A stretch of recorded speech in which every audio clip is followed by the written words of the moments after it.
What is up, Buffalo Fanatics? Z-Bot, Rico. It's Rico and Bot live on the Buffalo Fanatics YouTube channel on a Friday night, fresh off of day 3 of Buffalo Bills training camp. Rico, how you feeling?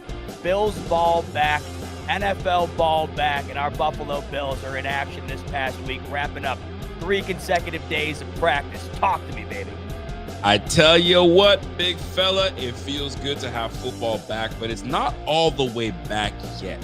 Why? I say, because the plastic's not on. The pads aren't on yet. Wait till the pads get on. That's when real football to me starts. Let's go. But I'm excited. It's like getting on the football field and you smell that fresh grass.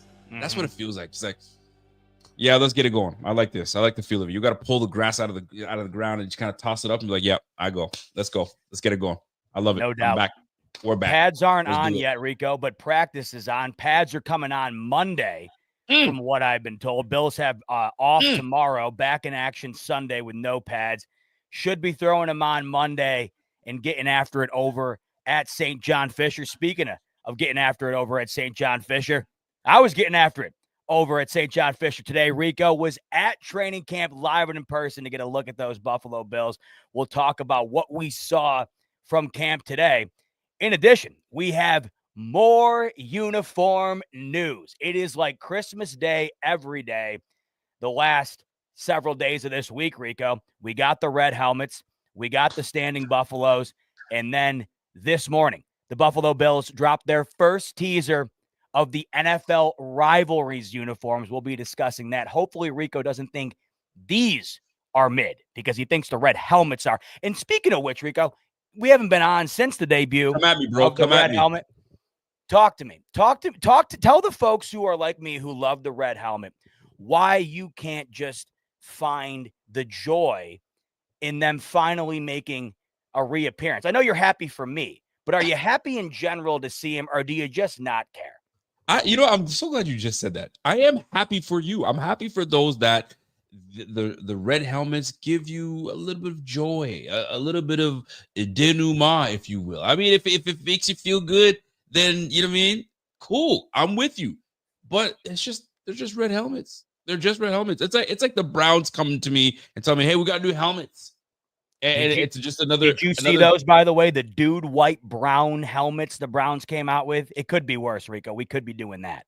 I'm just saying. It just kind of reminds me of that. But I will say this: Signified Note says I'm just a hater. I'm not hating. I'm just saying they're just regular old helmets. However, these rivalry uniform combo that might be coming out.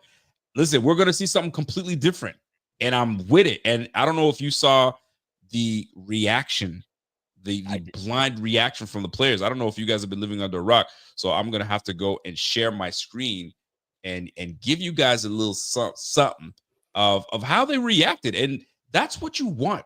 You want your team to be like, yo, them jerseys are clean. And it was a blind reaction. They didn't know what they were walking into. And the fact of the matter is this: if the players like it, listen, if the players like it, it's a great thing. I'll tell you right now. There's always been this thing about athletes of if you look good, you play good. And I'm gonna tell you right now, if these jerseys come out fire, bro, you can't go wrong with that. So like as I'm looking for the rivalry. Well, go ahead and pull up the Bills Twitter because there's a bunch of stuff pertaining to it. If you have not heard yet, the Buffalo Bills teased the Rivalries uniform that they will be wearing this upcoming season. The Rivalries program is a new uniform program. Here. Nike's rolling out for 8 teams this season, all 4 teams in the AFC East, all 4 teams in the AFC West. And right in front of your eyes on your screen, you can see the refreshed Charging Buffalo logo that will be featured on these Buffalo Bills Rivalries uniform. And it's themed, Rico, around a ice snow type feel, and I'm loving it. So what you see in front of you is a silver Bills logo with an ice blue outline and a little bit of white in there. Let's just start with the logo right off the bat, Rico. I love it. It's nice and clean. I like a minimal look. And as much as I love the blue, red, and white, it doesn't get better. In terms of having to come out with something new here, I'm loving so far the simplicity of it. That silver and blue looks great together. And this is what I'm big on that, because we know the uniform combinations that the Bills have trotted out to us in over the years, but this is something different. I mean, I remember when they brought in the red on red Thursday nights color class, the color what do they call it? Color rush. The color rush. Not a whole lot of people were feeling them. I think still to this day, people are like, the red on red, I could deal without. I, on the other hand, don't mind the color rush, red on red. So this new white on white with a bit of a blue tinge, maybe some silver in that, I think is great. And what should even be something to consider is if they can pair up with a little bit of Drake's album coming out, the Iceman, with the Bills with this new ice look. Listen, I think that collab would be dope. But we might not get that. But I'll tell you this, week 5, them jerseys will be clean. They'll be fire. And I'm looking forward to it, man. I really am. I think it's a different look that we've been waiting for and wanting. You have people right now saying, "Hey, man, just take a look at that little this right here. What are we looking at here?" Pull up the Bills Twitter. There's a couple of videos. Let me pull that up real quick. Let me remove this real quick, and then I'll pull it up. As Rico said, by the way, those uniforms will be worn under the bright lights of Sunday Night Football at Ralph Wilson Stadium, week 5 against the New England Patriots. I can't wait. They teased all 8 of the uniforms today, by the way, Rico. As I mentioned, it's Bills, Jets, Patriots, Dolphins, and then the Niners, Rams, Cardinals, and Seahawks. All 8 of those teams getting new unis. And as you mentioned, Rico, here are the players getting their first reveal. They walk in with a blindfold on. I love that touch. And they seem to love them. Let's take a look. Let's have a look-see, folks. Okay, take off the blindfold.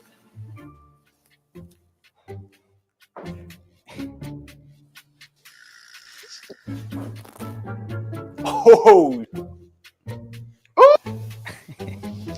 Oh, damn. I didn't know what I was expecting to see, but this is different. Oh, bro, that is clean. Oh, man. It's cold, but it's fire. True Buffalo theme. Can I go over there? I can't go over there and touch it. This is sick. Yeah, bling out a little bit. Look at the little thing on his shoulders. Sick. This is dope. That's going to look clean, too. Sunday night. Oof.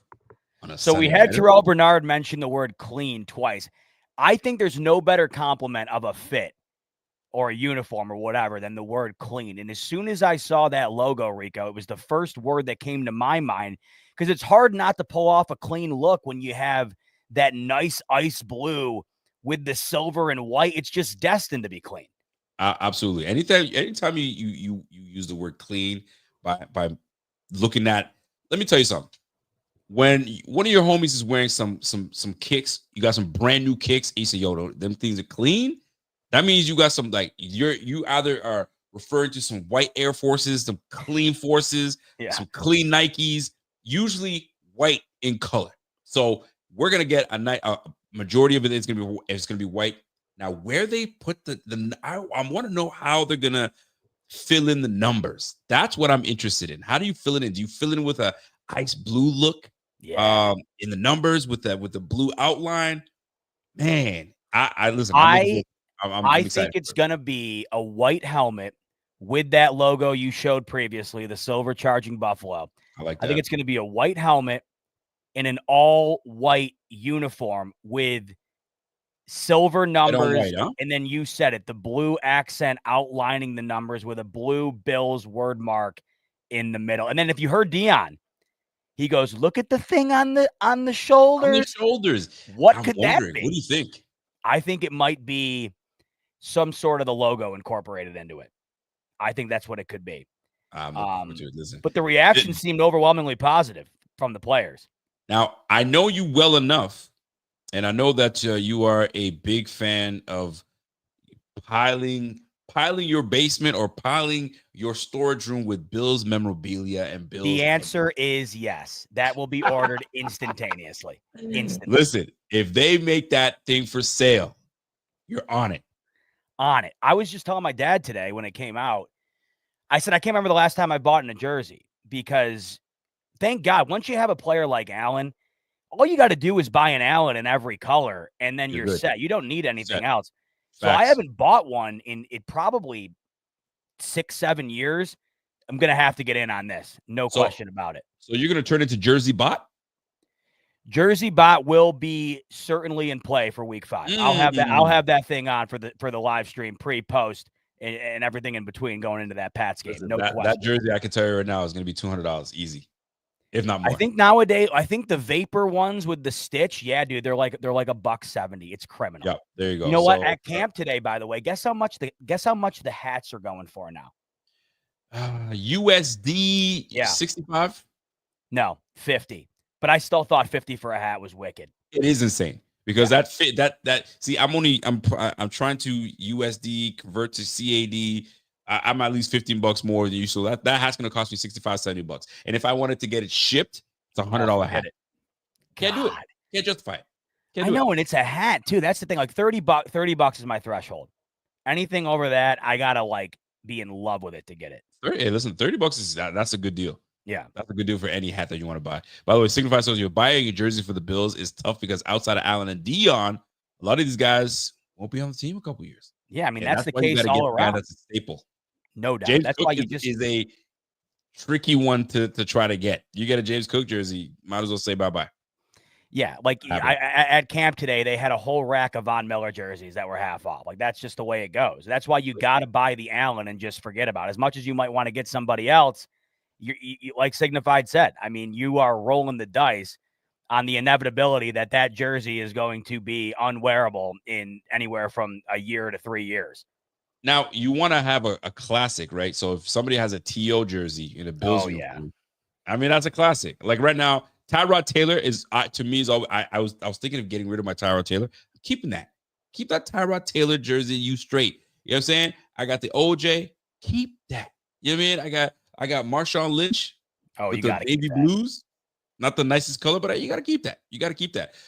Now, speaking of, I mean, the ice blues, and we're talking about rivalries, and we're talking about in competition. You were at camp today. Yes. Listen, impromptu going to camp. We need to get the word. And now, for those in the chat, if you have any questions for my man Bot, things that he may have noticed, things that maybe if you ask him, it'll trigger a memory, and he'll say, "Oh yeah, I did see that." This is your time to ask. So my first initial question to you, sir: who stood out to you? Who stood out? Who was that one person? It doesn't mean by performance. You just notice that person on the field. Well, the first person I have to give recognition to is the Thigh Doc. Would not have been in attendance if it were not for Thigh Doc. I don't know how he pulled this off because, funny enough, even though the training camp tickets are free, you got a better chance of getting a ticket to like a red carpet premiere than this training camp. They're like impossible to get. Somehow Thigh Doc got his hand on like a dozen of them. And he hits me up this past week. He said he's got a couple extra. I didn't think I was going to be able to pull it off, but I could. He hooked it up and got me 3 tickets for me, my dad, and my buddy. So big shout out to Thigh Doc. And he was actually in attendance with his son, and he got to go out on the field. His buddy apparently had hooked it up with field passes. So he was up there up close and personal, which was awesome. But yeah, so I was there, had a little bit of rain today. It was nice out at the beginning, but there was an overcast and the rain kind of came pouring in a little bit. Wasn't too bad, but overall, it's so great to get to camp. I had mentioned on my last show that I grew up going to it. It's in my neck of the woods. It's 10 minutes down the road from my parents' house. And the best part about the camp, especially if you have a family, is it's so perfectly set up for kids. And if you go there, there's tons of families, tons of kids. There's tons of stuff to do for the kids. So it's kind of a different environment than going to a game. It's more like an inclusive environment to where you can bring everybody. Yep. And it kind of brought me back a bit. It's been a little while since I've been up here. It's been a couple of years since I've been to camp. And it's funny because it's always been more or less the same to some degree. And the setup's great. And the only thing that's really changed is the fact that there's just more and more people. I mean, the Josh Allen show, no matter where you take it, it's selling out. And whether it's a competitive game that, would result in going to the playoffs, a week 1 game, a preseason game, or a practice, he's bringing the guys out in droves. So it was packed up today.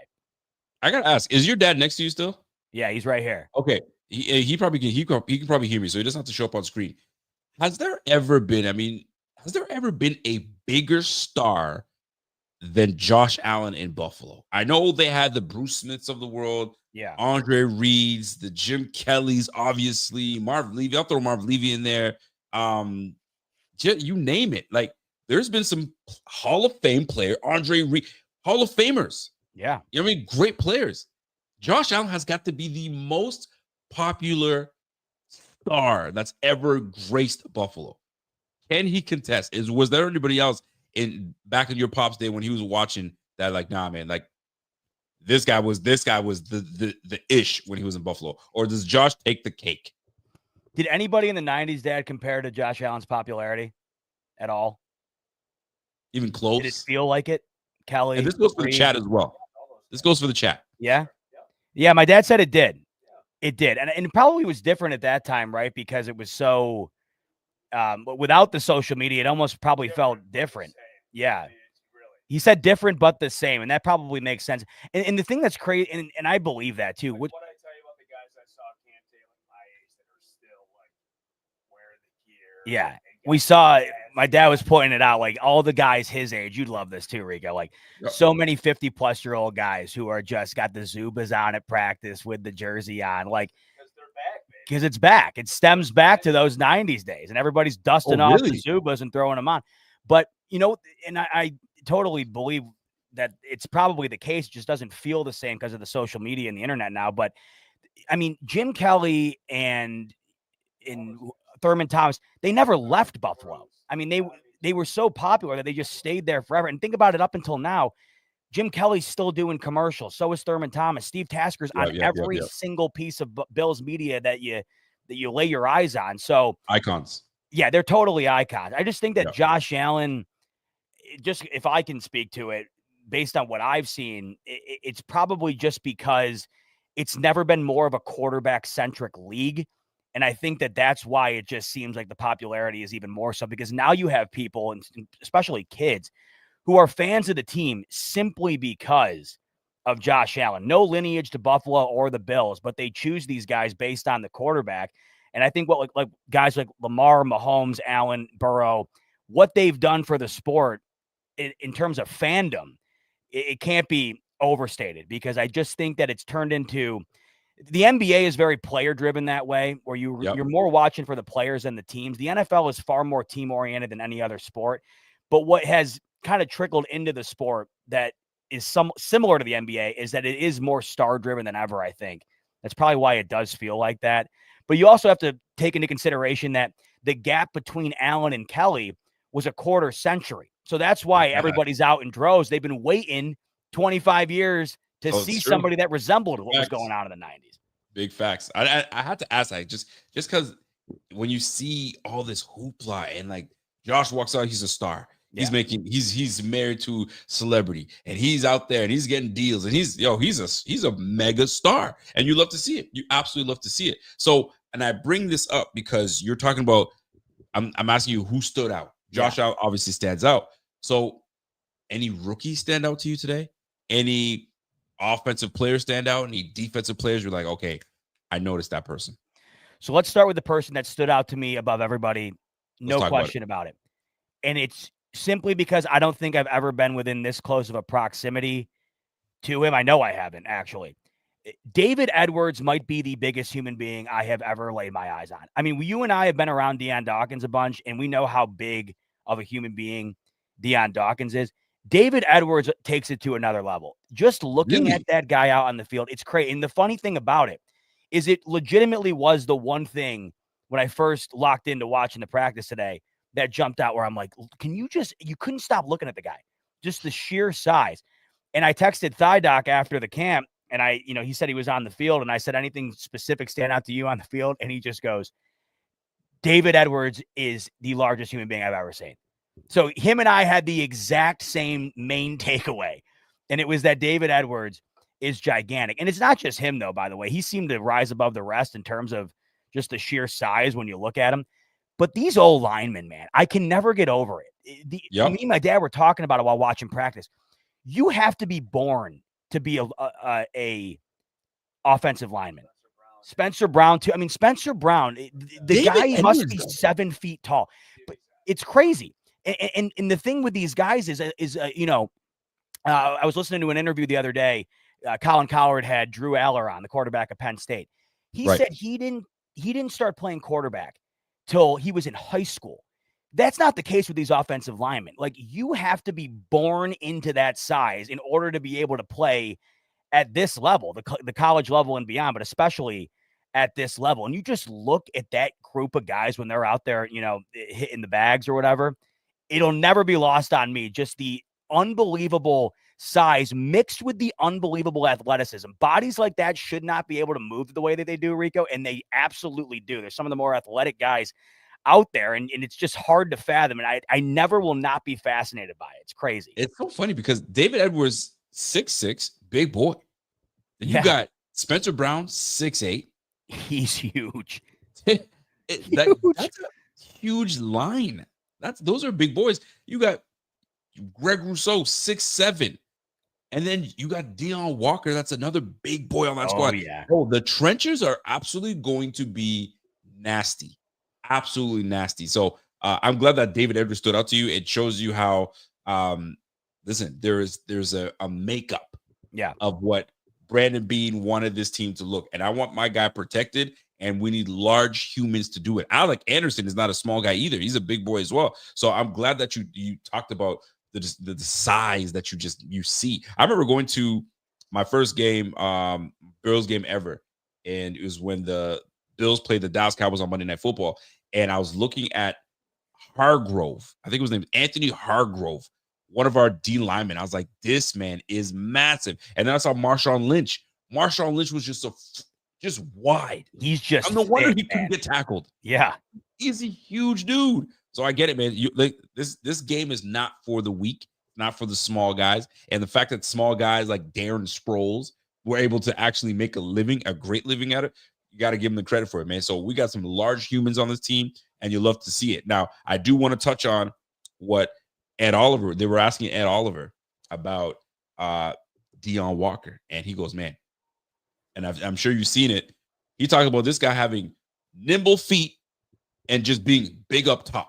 Yeah. And if you have a guy that is quick at his feet and he's as large as, and you can't move him, and he can pass rush at the same time, and was slated to be a first rounder the year prior if he came out, bro, we got a steal in Deon Walker. This is going to be great. I don't know if you noticed anything about Deon Walker while you're watching, because I know there's a lot to focus on. So I don't know if you focus more on defense, more on offense. But did you notice Deon Walker in the defensive front, some of the big guys that were out there? In terms of like getting after the quarterback or getting reps in, not really. And I always take it with a grain of salt, just because, like you mentioned earlier, without pads, it's really hard to consider this being legitimate football. And when you're talking about the trenches in particular, I mean, really, how hard are these guys going at it, especially on the D-line, trying to get after Allen? But I will tell you one thing. It is bar none the positional group that I am the most excited about, this up front, and what is being brought to the table this upcoming year. In addition to Joey Bosa, of course, being a offseason signing, what they did in the draft in terms of adding Landon Jackson, TJ Sanders, and Deon Walker, I couldn't be more excited, because I think you're getting a little bit of everything with those three guys. And you mentioned Deon Walker, of the three, of course, being the guy that's just a massive human being. And if we're talking about what Ed Oliver said, being able to move like that on top of being that size is just incredible. But they are, I was saying that the other night on my show, if there's one thing I'm pinpointed in on this entire camp here, and then, of course, going into the early season, it's watching these young guys, especially those up front, and what they're bringing to the table, because it is easily what I'm most excited about. How could you not be when you invest that much into that area of the ball, not to mention coupling that with what they've done in the secondary? And we'll talk about that in a second, because there's been some guys who are really standing out in that department. But it's up front, of course, where the Bills have been trying to address for the longest time here and finding that solution. You get that veteran presence with Joey Bosa, knowing if he does stay healthy, he can be terrific for Buffalo. And then adding those three presences from the draft, there's just a lot of potential there. And the idea of these guys becoming what they were drafted to be is super, super exciting. Speaking of excitement, I'm reading a lot of the blurbs that are coming off obviously Twitter and all these other websites. I revisit the draft class of this year. Man, based on what I'm reading, and I know that they're not in pads right now, it's absolutely encouraging. It's absolutely encouraging. I'm hearing that Cam Lewis is in a big battle with Jordan Hancock for that backup slot corner position. You know that's going to be a dogfight. Then you have TJ Sanders absolutely becoming a menace, and he's just unstoppable. Yes, I know there are no pads. We both know that. But it's encouraging to see that those things do happen. Deion Walker was a problem today, looking great. Maxwell Harrison's been making plays. First day looked good. Second day looked like a regular rookie. And third day came back looking all right. I mean, listen, these guys are doing what they're supposed to do. This is great. Rookie impact this early is only a great sign. So I love hearing that for what I'm hearing from Ed Oliver about TJ Sanders. Boy, I know people weren't too pleased with grabbing TJ Sanders because they felt that we grabbed him too early. We didn't need to do all that. Bro, if he becomes a problem, he becomes Chris Jones-esque, bro, we're going to be, listen, Brandon Bean, pat yourself on the shoulder if this turns out, because every guy that they drafted seems to be contributing, and you love to see it. Man, am I ever excited about that. Now, I do want to jump to the offensive side of the ball. Yep. What stood out to you, Josh? Did he have some chemistry? I know some people are kind of about Keon Coleman. Coleman had I guess some would say it was a rough day with catching the football. What did you gain from that, watching the offense side of the ball, if you did? So watching the offense at practice, the one thing that'll always stand out to me more than anything is just watching how dialed in Josh Allen is. And it's just literally him warming up with the guys. There's no defense out on the field. They're just running ghost routes and getting reps in. Makes sense. Allen effortlessly slings the ball at warp speed and puts it on the gloves every single time. And I know they're just playing pitch and catch here, but it's one of those things that you just can't take your eyes away from. The guy's ability to throw the ball. And when you watch him take those reps, and then you watch the second, third, fourth string come in and do the same thing, the difference in velocity, the difference in arm position, and the overall throwing of the football in general, it's just night and day. You see in real time, just throwing the ball around in a one-on-one setting, you see in real time the difference from a elite MVP quarterback and other professional players at the position. He just stands out above the rest. And it's literally just the most basic thing that you could possibly have honed in at the position. And that's just getting the ball out and getting it to your receiver. But speaking of the offense and receivers, one guy that immediately stood out to me, Josh Palmer. Josh Palmer, watching them on the sidelines, they were doing wide receiver drills. And if you were to ask me just off the dome, gun to my head, how tall do you think Josh Palmer is? I would have guessed 6'3". He looked bigger than the 6'1" that he comes in at on his measurements. He just had a presence to him. He looks big, tall, lanky arms. And Josh Allen said the other day to the media that Josh Palmer has the best catch radius he's ever been around. So when you factor in what seems to be decent size with long arms, great ability to separate, and then, of course, being able to catch the ball no matter where it is, very excited about him. And he stood out to me today, made a couple of great grabs. Allen got him involved within the scrimmage, them going off against the defense there. He stood out. When you see him standing next to Keon Coleman, who I think has to be the tallest receiver on the team based on the measurements, he seems to stack up with him in terms of him and Shavers. Visuals. Yeah, I mean, he looks like even though he's 6'1", he looks like he fits the part, even standing next to Keon Coleman. Now, speaking of Keon Coleman, he looks the part. I mean, if you were just to look at Keon Coleman, know nothing about him, and just walk into that practice and point one guy out, if you were to be asked, who looks like an elite receiver out there? He just looks the part. The overall size, he had a visor on today on his face mask. He just looks like he's got You mentioned it earlier. You look good. You play good. The guy looks good. He looks like he's put on some size. The height, of course, is there. And look, I know, and this happens routinely every year. Aaron Rodgers threw a pick six the other day in Steelers camp. Well, is the demise of Aaron Rodgers happening in front of our eyes once again in Pittsburgh? You have Caleb Williams apparently not getting off to a great start under Ben Johnson. Now, of course, Caleb Williams going into year 2, his career is over, according to everybody, right? So, yeah, has Keon Coleman had a couple of drops in camp here? I'm sure he has, as everybody has. I was there. I saw him. But he also made a couple of great plays, too. And it looks like Allen was making an emphasis on getting him incorporated. He also had a touchdown today when they were going through their simulations. I'm excited to see what he's going to be bringing in year 2, because we know he was injured last year. We know he was not satisfied with the play that he put out on display, and he's been working real hard this offseason to try and turn the script on that. I'm not worried about dropping a couple of balls in practice. I watched this guy go up and grab a ball against the Seahawks with one hand against coverage that was literally glued to his face mask. We know he can catch the ball. We know he can go up and get it. It's a matter of allowing him to develop, getting him more incorporated, and really allowing that ceiling to be hit, because he was drafted to be a guy that, if he does hit that ceiling, could be the X factor the Bills have been trying to find, of course, since moving on from Stephon Diggs here. So I'm not concerned about Keon Coleman. I know there's been a lot of talk about him potentially not having the greatest start to this camp here. But, I mean, there was also moments today that would easily outweigh a couple of drops, too. So I wouldn't look too much into that. No, I'm with that, too. And when I'll give you this example, and I can't steal it, but it was my man Rev mentioned it.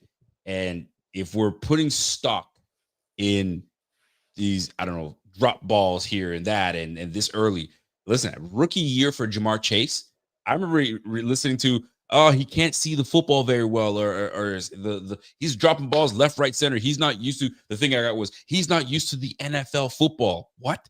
Anyway, Jamar Chase is who Jamar Chase is today. Yeah. So let's not put too much stock into it. And truth be told, I would rather hear he's dropping footballs now than he's looking great in camp and looking great in training camp. And then once the game starts, he starts poo-pooing the bed. You're gonna be like, yo, where was the guy that was in camp? I'd rather get all the nonsense out now. And then by the time it's ready to go and when it really counts, you show up for your squad. And the one thing that I really want to hear is, can he get separation? Mm-hmm. Is he getting the separation? And to what I'm hearing, listen, he was wide open, but it was just a concentration thing. He dropped that football. He ain't no Quentin Johnson. I'll tell you that much. He ain't no Quentin Johnson. So let's not put too much stock into it. Catch the football, young fella. But let's not put too much stock into it. I think my man's going to be just fine. He'll be great. Elijah Moore. Yeah. Did you hear anything about him today? Did he stand out? How much time did you focus on the receiver room? I'm curious to see how that duo, that combo is working out with Josh Allen, especially because these guys are new to the roster. Yeah, focused a good amount. The speed is visible. I mean, with him and Harrison, you're talking about the two guys on the team. Like, when you think of the word speed, you're thinking of Maxwell Harrison, you're thinking of Elijah Moore. And, it's crazy looking through the depth chart today. You're watching the practice, trying to put numbers to names. And, you realize Elijah Moore is only 25 years old. It feels like a name that's been bounced around the league for a while now, but he's only 25.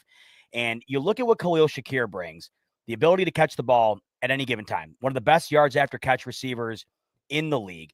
Love it. You have him shirt up at anywhere within the intermediate game or the intermediate part of the field. I think Josh Palmer is going to be bringing that separation the Bills have been looking for. In addition to that catch radius, perhaps that opens up the downfield game. This is where I get really interested in what the utilization of Elijah Moore is going to be. If you already have to shore up Khalil Shakir in the intermediate game, the difference between him and Elijah Moore is he's even faster in the open field. And we know Khalil Shakir is no slouch in that department. There's nobody better right now in the open field than Khalil Shakir. You can't get him down on the first contact. So in watching Elijah Moore, you look at him compared to Keon Coleman and Josh Palmer, and the size difference is noticeable, but the quickness ability compared to everybody else is also noticeable too. I do think that those two guys being added outside of the Bills fan base, because of course everybody is well aware that those two guys are far better at this point of the season in terms of how you feel about the wide receiver room than at any point last year heading into the 2024 season. But I think if you talk to the rest of the fan bases that aren't particularly honing in on the Bills, I don't think everybody knows that Josh Palmer and Elijah Moore have a real great chance here to revitalize their career with the best quarterback they'll have a chance to play with. Elijah Moore, I believe, last year with Cleveland had the worst target to reception ratio, but look at what he was playing around. He's never had an opportunity in his career to play with a serviceable quarterback. And not only are you going from poor quarterback play to, adequate quarterback play, you're going from poor quarterback play to MVP caliber quarterback play, MVP quarterback play in general, not even caliber. It's solidified at this point. So I can't wait to see what the utilization of him looks like. But when you watch him move with the ball in his hands, when they're just kind of running those bag drills, you can tell the twitchiness is visible, whether you watch the sport or not. There's some guys who stand out above the rest in that department. Him and Hairston, easily the two that do. And it's no coincidence as to why they are the two fastest guys on the team. Now, speaking of Hairston, we've been talking about this some time now. And when we added Trey White, I have to admit, I was one of the people saying, why do we need to add Trey White? We don't got to revisit that. He might be washed. We don't know. But those two serious leg injuries, it's going to pose a problem for me. Why do that? I remember saying it. And some folks, I think you were saying, I don't think it's not a bad idea. It shouldn't hurt. It should not hurt. Right. And to the point where the last several weeks, I've been saying, well, hold on. I've been changing my tune. That maybe it wasn't as bad as I thought it was. And I was maybe overreacting a little bit to the point where I was like, well, hold on. If he's healthy and he's back to a team under a coach that he's familiar with, under a scheme he's familiar with, barring a couple changes here and there, if he's truly back, we might get a great version of Trey White. And does that version compete with Max Hairston? And today, my man Trey White was asked about, hey, man, do you legitimately think you have a chance to come out as starter opposite from our guy, Christian Bedford? And he absolutely said, absolutely, I do. Yeah. He is confident as ever in potentially, like, he's pretty much telling people, don't be shocked and don't be surprised if I'm in the running to try to get that right spot. Don't be shocked. And I'm now looking at this like, okay, competition always helps no matter what. But what are your thoughts? Do you think he's legitimately got a shot to start opposite Christian Bedford over the first round draft pick in Max Hairston? A couple ways to look at this. I mean, look at Kyer Elam's situation. Is there any need to rush Maxwell Hairston in there if Trey White's balling out? I don't think so. I'm not saying put Trey White in there because you're worried about Maxwell Hairston. I'm saying if Trey White's playing real well and earned the position, and Hairston's right there, but you're feeling as though Trey White might be better suited right now with his experience to go out there at the quarterback 2 position, I don't see the harm in it. Obviously, you invest a first-round draft pick in Hairston, who is supposed to be the future of that position for the foreseeable future with these Bills. You want to see him out there early and often and get an idea of what that's going to be like. But if Tre'Davious White ends up winning the job, and there's part of me that would be shocked that if he did, just because I do think that Hairston has the ability to win that job. I mean, the speed is incredible. And the one thing he possesses is the ability to get beat on a route and still end up breaking up the pass, which is crazy. I mean, that's the difference. It's nuts. I mean, I'm sure you saw that clip day one. He got beat by KJ Hamler on a route, and he wasn't even in the frame of the video as the ball was approaching Hamler, and all of a sudden he comes out of nowhere and knocks it down. But Trey White, I thought he just, in watching him today and the limited opportunity I had to see him out against the offense, I thought he looked good. And look at, he's excited to be back here. He loved Buffalo, and Buffalo loves him. He's healthy. And this is a former All-Pro in Buffalo, the team that drafted him in the first round. There's no better opportunity to try and go out and have the best end of your career possible here after bouncing around the league a little bit, getting injury after injury, and just not being able to find your footing. So I'm rooting for him. I truly am. And I think he's looked great. But the best part about this, Rico, is whether or not, he ends up being right there in getting the role, or it does end up going to Hairston. The best part about this is all you're hearing out of camp, and I watched it in person today. This secondary is rolling. It's clicking on all cylinders. Taylor Rapp, 3 interceptions in camp this morning. Trey White coming back looking better than he has in the last several seasons. Of course, the high expectations for Maxwell Hairston. Everyone's saying Christian Benford might be the best overall player so far through 3 days of camp. You got Cole Bishop. Sean McDermott says a lot of pressure on him, or a lot of on his shoulders, of course, a lot of expectation going in, but he thinks he's going to be ready to handle it. And then you got Taron Johnson too. I mean, this could potentially go from a defense that you're worried about week in and week out letting you down. The beauty of what we're hearing early on here is that seems to be the highlight, the secondary. And then, of course, in addition to all the new bodies up front that you're looking forward to watching too. But this secondary, Rico, above any other unit on this team, seems to be the most talked about unit from cornerback to safety throughout the first 3 days of camp here. And I think that's great. That's how it should be. Because if you look back at what we looked like last year, Christian Benford, fantastic. Rasul Douglas, not on the team right now, still hasn't found a team yet, right? Kyer Elam, traded. I mean, the proof's in the pudding. And now you look at the team right now, you've got Christian Benford, you got Max Harrison, you got Trey White, right? Those guys can be interchangeable depending on how things play out. Then you got Jordan Hancock. Then you got Dorian Strong on top of that, right? Come on now, you got veteran guys like Cam Lewis. Fam, we look much better in the defensive backfield than we have ever had, and I'm loving everything that I'm seeing from now. Let's move a little bit back to the safety room. And I was pleasantly surprised and loving it that Taylor Rapp was active today. My man had 3 picks. Yeah. What are we talking about here now? I'm sure that was a bit of a buzz at camp. How's the backfield look? Where I don't know whether you saw this or not, because I know sometimes it's so hard to see this, but it is. Was it Taylor Rapp, Cole Bishop? Was it Taylor Rapp, Derek Ford? I mean, how was that going? How was the rotation? Was there a pecking order, or were they just constantly rotating these guys? Constantly rotating. It was really hard to get a grasp as to what unit was what. We'll talk about this in a second, because Mike White, I mean, that might be quarterback 2. And listen, I don't care who quarterback 2 is. I don't really care, because I never want to see him out on the field, because if I do see him out on the field this season, you pack it up and hit the road, because it's not going to matter anyways. Right. But the reason I bring that up is because it just felt like there was different cycles of guys at any given time, and it was so hard to get a read on what was what. But in totality, that's really what I focused on the most. And yeah, it does seem to stand out, that backfield there. You talk about moving on from Jordan Poyer and Micah Hyde, one of the most dynamic duos in that position in the league for a sustained amount of time. Really, you lose both of them at the same time, and then you go into an era where the defense is more questionable than perhaps you'd like, especially in the moments where you feel like they're needed the most.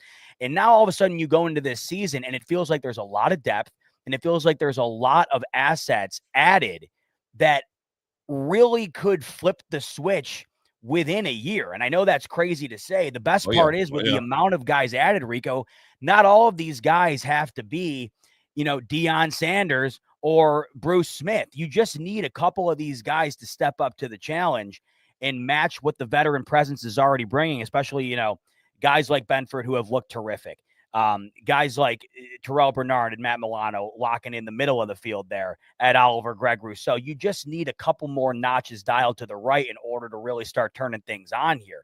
But the depth too is one other thing. When we were talking about, we're talking about the Maxwell Hairston, Tre'Davious White dynamic there and what that might look like, regardless of how it goes. And like I said, I would imagine that Maxwell Hairston is going to end up winning that gig. But when you think about the injury bug that has unfortunately bitten this Buffalo Bills defense far too many times than we can count, especially in moments that feels like you couldn't afford it, yet it ended up happening and you're, up the creek without a paddle. Tre'Davious White looking good. If that's next up, right? The depth that they have currently right now in the backfield on D, and of course up front too, it feels like they're in a better position in that regard too than they have been in some time. The more we talk about this, the more we start to hypothesize what this could look like on that side of the ball, the more I'm really starting to think that it could end up being the ultimate impact this year that of course has been potentially the area that has left the Bills just shy each and every season. It is starting to become that way. So I'm glad that you kind of shared that light a little bit. So there's gonna be a lot of us paying attention to what it's gonna look like for these camp battles, right? Yeah. I think a lot of these names are penciled in, but there are going to be some differences being made, and the biggest difference being made right now, because there's so many guys on that front side, excuse me, is that defensive line room. Mm-hmm.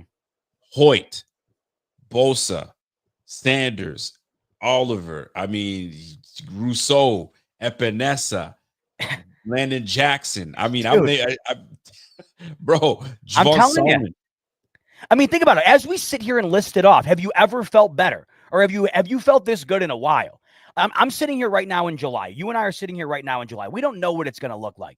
No, we don't. But have you felt better about the situation they have going into a year than the one that they currently have right now on that side of the ball? We're just sitting here rattling off names, and it feels like we can't stop. I just saw someone in the comments say we've barely even touched on Teron Johnson, who's about as good as it gets at the position. I mean, this is where they're at right now. I'm stoked about it, Rico. This D, I really am. And some might tell us that, you'll chill out, man. This is just camp. Believe me, Signify's been keeping me in check all night. I'm watching. Every time we're talking about this, D, he's telling me to turn it down. Turn it down. Turn it down, bro. Turn it down. But I'm gonna tell you this though.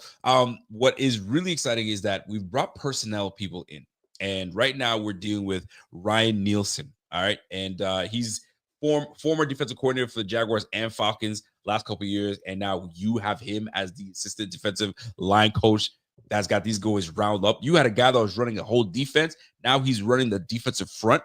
Mm-hmm.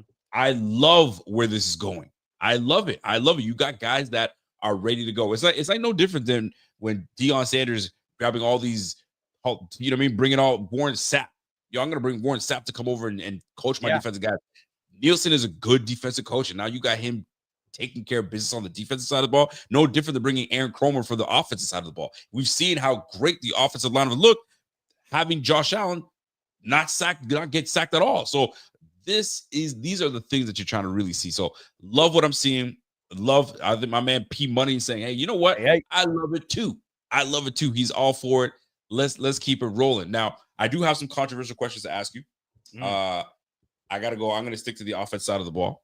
And our dear friend, our buddy James Cook, was asked about his contract, and I think he's forever going to be asked about his contract until the year is up, or when the season starts and trade deadline is over and done with, and now they're like, okay, it's not gonna happen anyway.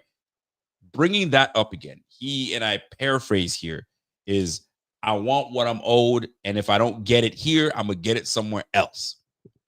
Did that comment rub you the wrong way? Or, of course he's got to say that because that makes sense. I'd say the same thing. Or do you just do the politically correct game and say, hey, man, whenever coach wants to pay me, he's going to pay me. If he doesn't pay me, no big deal. I just got to take care of a business on the field, which he did say. But he also said, I want my monies. And if I don't get it here, I'm going to get it somewhere else. What are your thoughts? Bothered by it? Or is he justified? Totally fine with it. I have no problem about it because he said what we already know. I mean, what he told us is nothing new.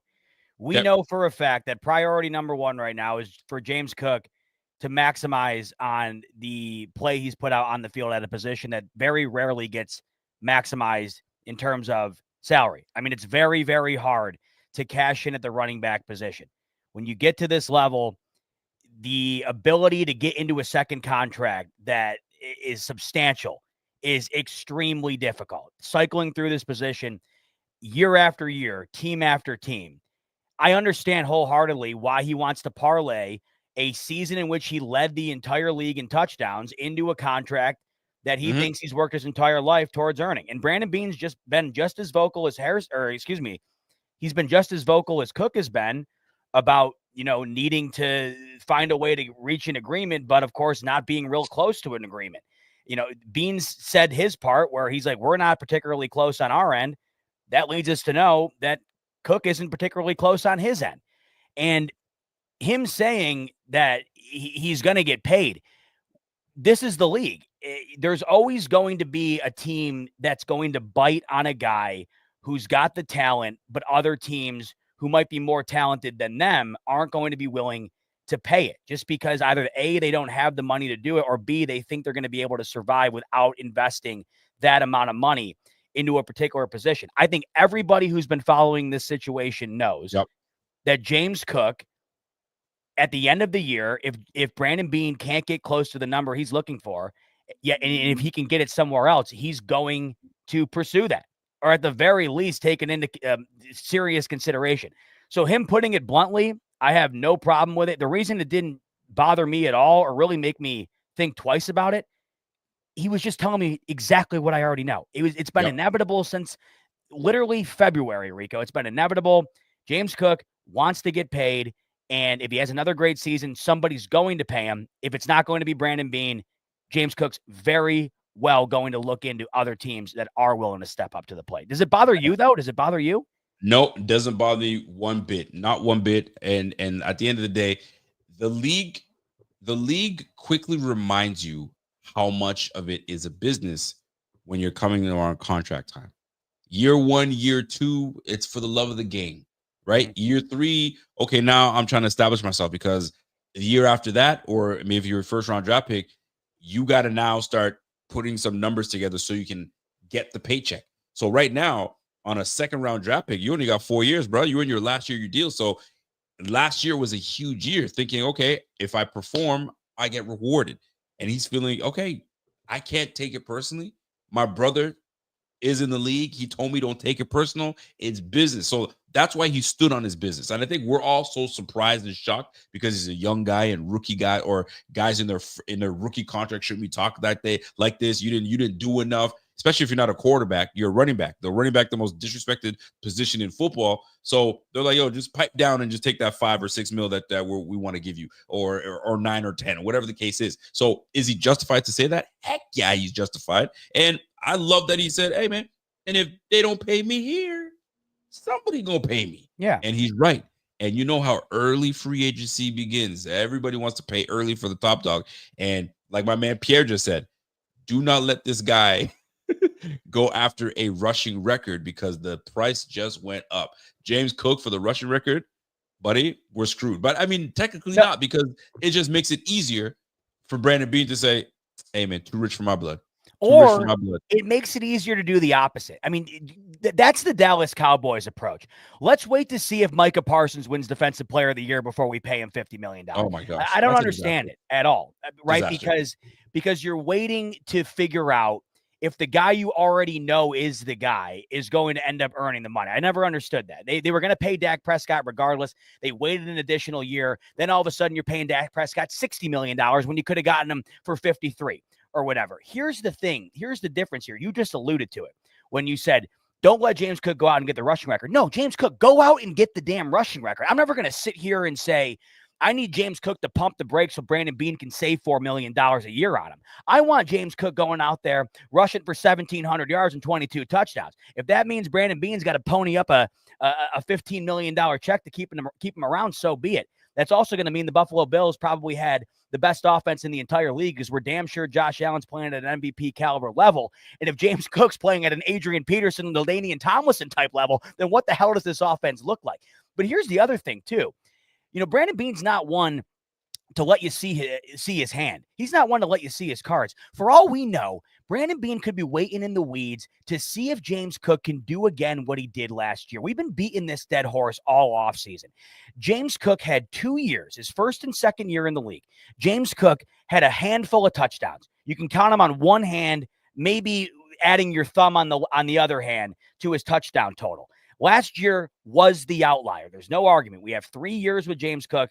Last year was the outlier. He went from 5 or 6 touchdowns to 20. Yeah, he had simultaneous 1,000-yard years, but the touchdown increase was massive.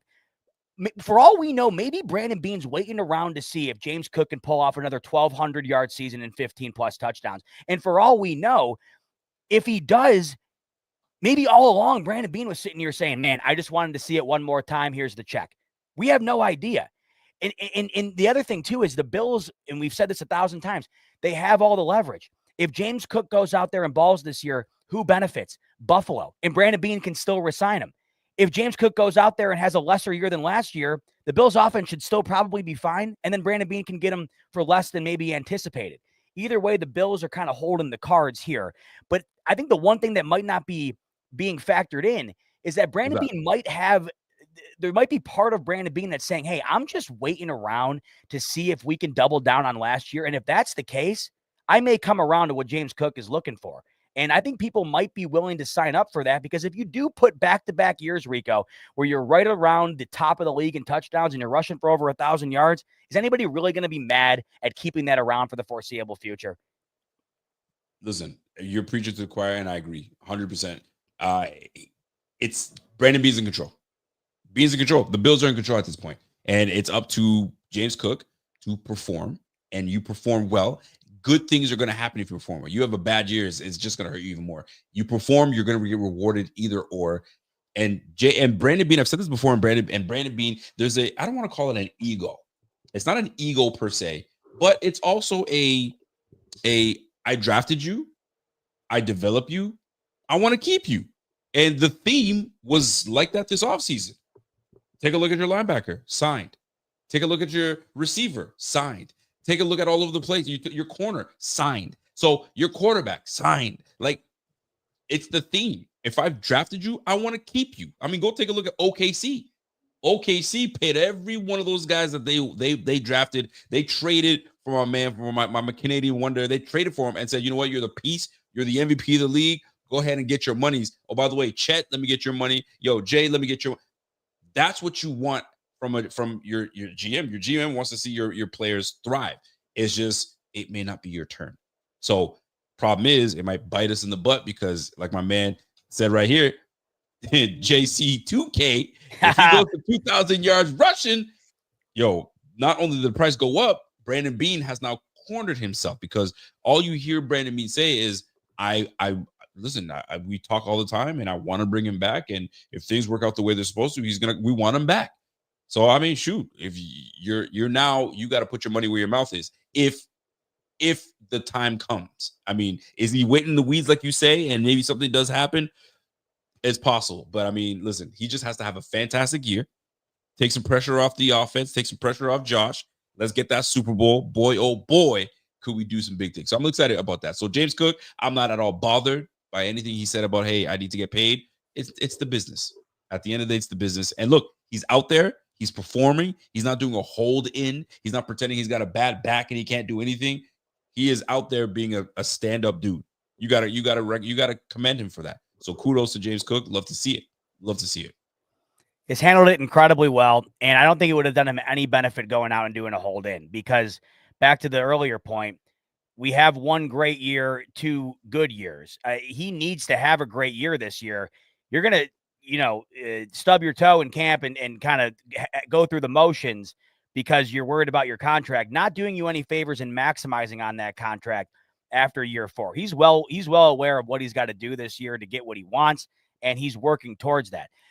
You had mentioned with Brandon Beane, kind of coming across maybe with an ego based on the guys you drafted and wanting to, kind of keep them around, but also go about it in a way where you're like, I drafted you, whatever.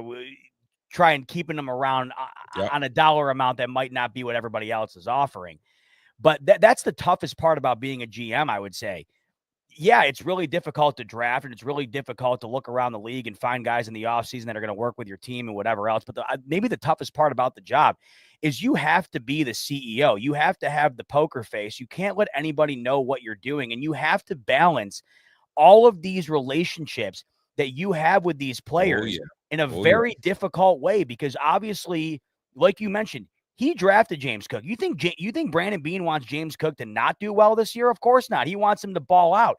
The problem is you have to balance that personal relationship and that affinity you have for the player you drafted, and then, of course, the financial situation. I don't care if you're talking with your mother about money or a guy on the street. Nobody likes to talk about money, especially when there's a transaction involved. It's always awkward, and it always brings about animosity if you can't get on the same page. That's why it's so hard to be a GM. And I think from that perspective, Brandon Beane handles it in such a balanced way, in such a way that I think that you never really know what he's truly feeling in that regard. And look at his ability to bring back guys on dollar amounts that are just pure value. You look at what Oh, Sauce yeah. Gardner got a couple weeks Oh, yeah. ago, and then you look at what Christian Benford's getting paid, and he's being talked about as the best player on the D side of the ball through 3 days at camp here. So, the constant talk of Brandon Beane not being able to get this situation under control, I think he has this situation under control, and it will be in his hands next year.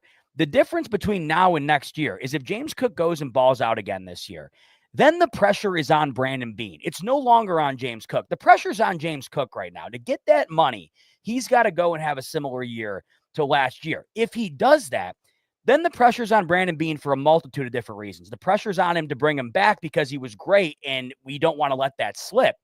The pressure's also on him because if he does let him go, and then he winds up doing well at another team, and the Bills can't replace what they left behind, that's all on Brandon Beane, and he's got to wear that on his sleeve, and it's not going to look good letting the guy you drafted walk, who was great, go and be great somewhere else. Meanwhile, London you don't have Fletcher. the replacement. Exactly right. So that's the difference here. The cards could be flipped dramatically by this time next year. I just sit here currently, and we talk about this and talk about that. So many people think that Brandon Beane just doesn't want to pay him, regardless of what it is. I don't think that that's necessarily the case. If I had to guess, I think it's more dependent on what he sees this year that's going to factor into what he ends up doing with James Cook, or at least attempting to do. I'm not saying James Cook falls out and Brandon Beane just immediately goes, oh, $15 million, you ask and you shall receive. I'm not saying that. There's a threshold, of course. But if Brandon Beane right now is at 10, does it go to 12.5 next year? If James Cook shows something this year that Brandon Beane just would not feel comfortable walking away from, I think that that's certainly in play. Well, I'll tell you this. Brandon Beane has to be careful about what he does with James Cook. No different than when we choose our spouse, right? You don't just meet your lady for the first, year or so or 6 months, and you're like, put a ring on that. You want to see consistency from your lady. Does she treat you well? Even on the bad days and this day, and does she stay consistent? And that's when you say, you know what, let me put a ring on that. And Brandon Beane is clearly watching. Okay, I saw what you did last year. Congratulations. Do it again. Do it again. Because if I see a hint of that again, I'll pay. But I got to see it again. And it's like you just said, it's in James Cook's. It's important for James Cook to do it. It's in his advantage to have a good year. And I think he is. I think this year is just destined for success. I just look at who we've added. Look at what Josh was able to do with the roster he had last year. Look what we added this year. Oh my gosh. How could you say that we're not going to have success this year? Totally. How can you? You can't. So put it all together, man. And either way, somebody's got to get paid. Somebody's going to get paid. James Cook could do that. He just got to have a good year. That's all. That's one more thing I want to add to the topic is I think it's interesting. Kyren Williams has been pretty damn good for the LA Rams, and he's in the exact same situation as James Cook is. The only reason you might not know about it, he hasn't been vocal about it. Of course, James Cook was vocal about it, and that leads to the press clippings. Everybody talking about it. It's a headline, whatever. James Cook tweeted this, or he said this, whatever else. Right. I'm going to keep a close eye on Kyren Williams this year. Say they have similar seasons. I don't think the Rams are paying him $15 million, nor do I think he's really looking for that. It doesn't seem like that situation. That's one thing I'm going to keep an eye on this year and how that factors in to James Cook's situation, because Kyren Williams, I think he's been great for the Rams. And if he goes out and has a similar year to Cook this year, it might come down to a battle there between the Rams and the Bills in terms of who gets signed first. If Kyren Williams ends up getting signed first to a second-year deal with the Rams and has a good year that compares to James Cook's, how does that factor in terms of Brandon Beane's ability to negotiate? You cannot use Saquon Barkley as the benchmark of what a running back's going to get paid. The guys walk into the Hall of Fame. You can't use Derrick Henry. And I know Christian McCaffrey, unfortunately, injured last year. We're not thinking about him the same, but a healthy Christian McCaffrey is one of the greatest running backs I've ever seen in my life. We cannot use this small group of all-time talents at the position to be the sole benchmark of what we should be expecting to pay for James Cook. I simply can't do that. That's why I bring up Kyren Williams, because I think that in a similar situation going into year 4, if the numbers are sort of aligned, How does that factor into the overall negotiation? And could it help or hurt Brandon Beane depending on how they get Cook in or out of the building on a certain dollar amount? See, now it depends on how you want to look at this, right? If I were to ask you who's the second best offensive player on this team right now, who would you have said? Not counting the offensive line. Not counting the offensive skill player that moves the needle. Josh Allen's number one. Who's number two? It's James Cook or Khalil. It's James Cook. There's no question about it, right? You go to the Rams. Who is Kyron Williams the second best offensive player on their team? No. Is he the third? Is he the fourth? So that's another thing that factors. That's a good point. But then again, though, is Matt Stafford, Josh Allen right now in his career too. That's the other thing. No, he's not. But he's got that Super Bowl ring under his belt, and he produces. And you know what? When they went toe to toe, bang for bang, yeah, my man was looking good. You gotta give it to him. But then here's the question though: who would you rather have? Who would you rather have, James Cook or Puka Nacua? Shoot, Puka Nacua is a beast, bro. Give me. I think I might take Puka, bro. You might see it otherwise, but I think I might take. No, I know. No, I totally see what you're saying. That's where I'm saying it's tough. Maybe the Rams are in a different position because, the Bills don't have a Puka Nacua right now. They don't. But I also would say that's why I brought Khalil Shakir up if we're not counting the offensive line, because my answer would be Deion Dawkins if I'm talking about the second best player on that offense. No, I hear that. Khalil Shakir, listen, I know it's not a 1,000-yard year last year, and I know he's not a household name for the casual NFL fan. I think this offense is noticeably different without Khalil Shakir's dependability right now. So I'd factor him in. But James Cook is phenomenal, and if he's not the second best, he's tied for second, for sure. No, James Cook is that dude on our squad right now. But, I mean, Kyron, my man, they don't like it. They said Cook over Nacua. And you were not expecting a Puka Nacua James Cook debate on Rico and Bot on a Friday night. I'll tell you that for sure. Yo, you got some. I mean, Pierre's already known to be a homer, so he's always going to take Bills players over anybody. It'd be if I told you Eric Moulds was on the Rams right now, he'd probably be like, oh, you got me there. But either way, great talents. Both of them are great talents. But yeah, like you said, you didn't think that we'd be talking about Puka Nacua, James Cook. Who would you rather? How did we get there? But here's what I do want to talk about of who would you rather. I'd rather have a healthy, prepared Dalton Kincaid. What have you been reading? What are the tea leaves saying about my guy Dalton Kincaid? Because I'll tell you this much. You're looking at this offensive side of the football. You know who you have at quarterback. You know who you're going to have at the running back position. You see what's happening at the receiver. They overhauled that receiver position. You got new faces on this team. But you know who doesn't have a new face? That's Dalton Kincaid, Dawson Knox. Those two guys are returning. On the PUP list is Dawson Knox. So right now, all the time being had right now should be where Dalton Kincaid excels. Have you been reading things? Have you been hearing things? What did you see today? Talk to me on my guy, Dalton Kincaid. Visually, you said that Dalton Kincaid's not a new face, but visually, it looks like a new body. There was a debate in the offseason. Everybody wanted Kincaid to put weight on this offseason. Everybody said he had to. It was a priority. And I remember there was a picture that came out. It looked like the Zapruder film. By the way, if you can hear my text messages going off, can you hear that? No, I can't. Oh, Caroline just texted me for the first time ever. First time ever, she just felt the baby kick. We have not felt it once. She just texted me. Breaking news. Felt the baby kick. That is breaking news. That is breaking news. Of course, I'm not there. I have been trying to feel this baby kick every minute of the day that I'm not spending doing something other than holding Caroline's stomach. I'm not trying to say that I'm attached to it, but I will say that I am infatuated with eventually feeling the baby kick. And she just texted me saying, "I feel the baby kick from the outside." So, breaking news. Anyway, that's absolutely breaking news. It's a cool but freaky feeling because right. So, like, what is it? Because I haven't felt it. It's a freaky feeling because you know there's a human in there, so he's going, "Yo, I need to stretch. I need to move." Like, you know what I'm saying? So, like, now you getting some kicks, you getting some punches, you getting some rolls. Like, there's a whole lot of stuff. You're gonna be the dad that's like, "Wait a minute. What's that little guy? What's that little girl? What's happening here, babe? The belly, come all over it." You're in there. Are you gonna be the guy that talks to the belly? Hey, Oh little yeah, guy. I'm waiting to put headphones on, me. get a little Dave going in there, get he or she started off on the right foot, I 100%. love it. I Love it. mean, right now, It's a great feeling.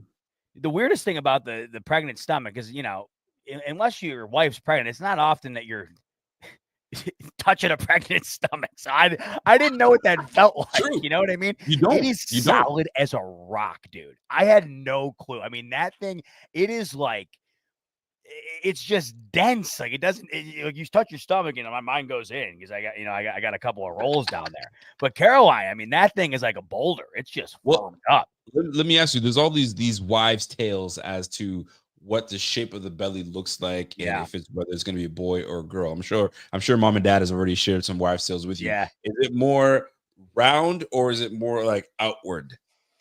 It's like it couldn't be more of like a 50-50 combo of both. The one Damn, you got no answers, huh?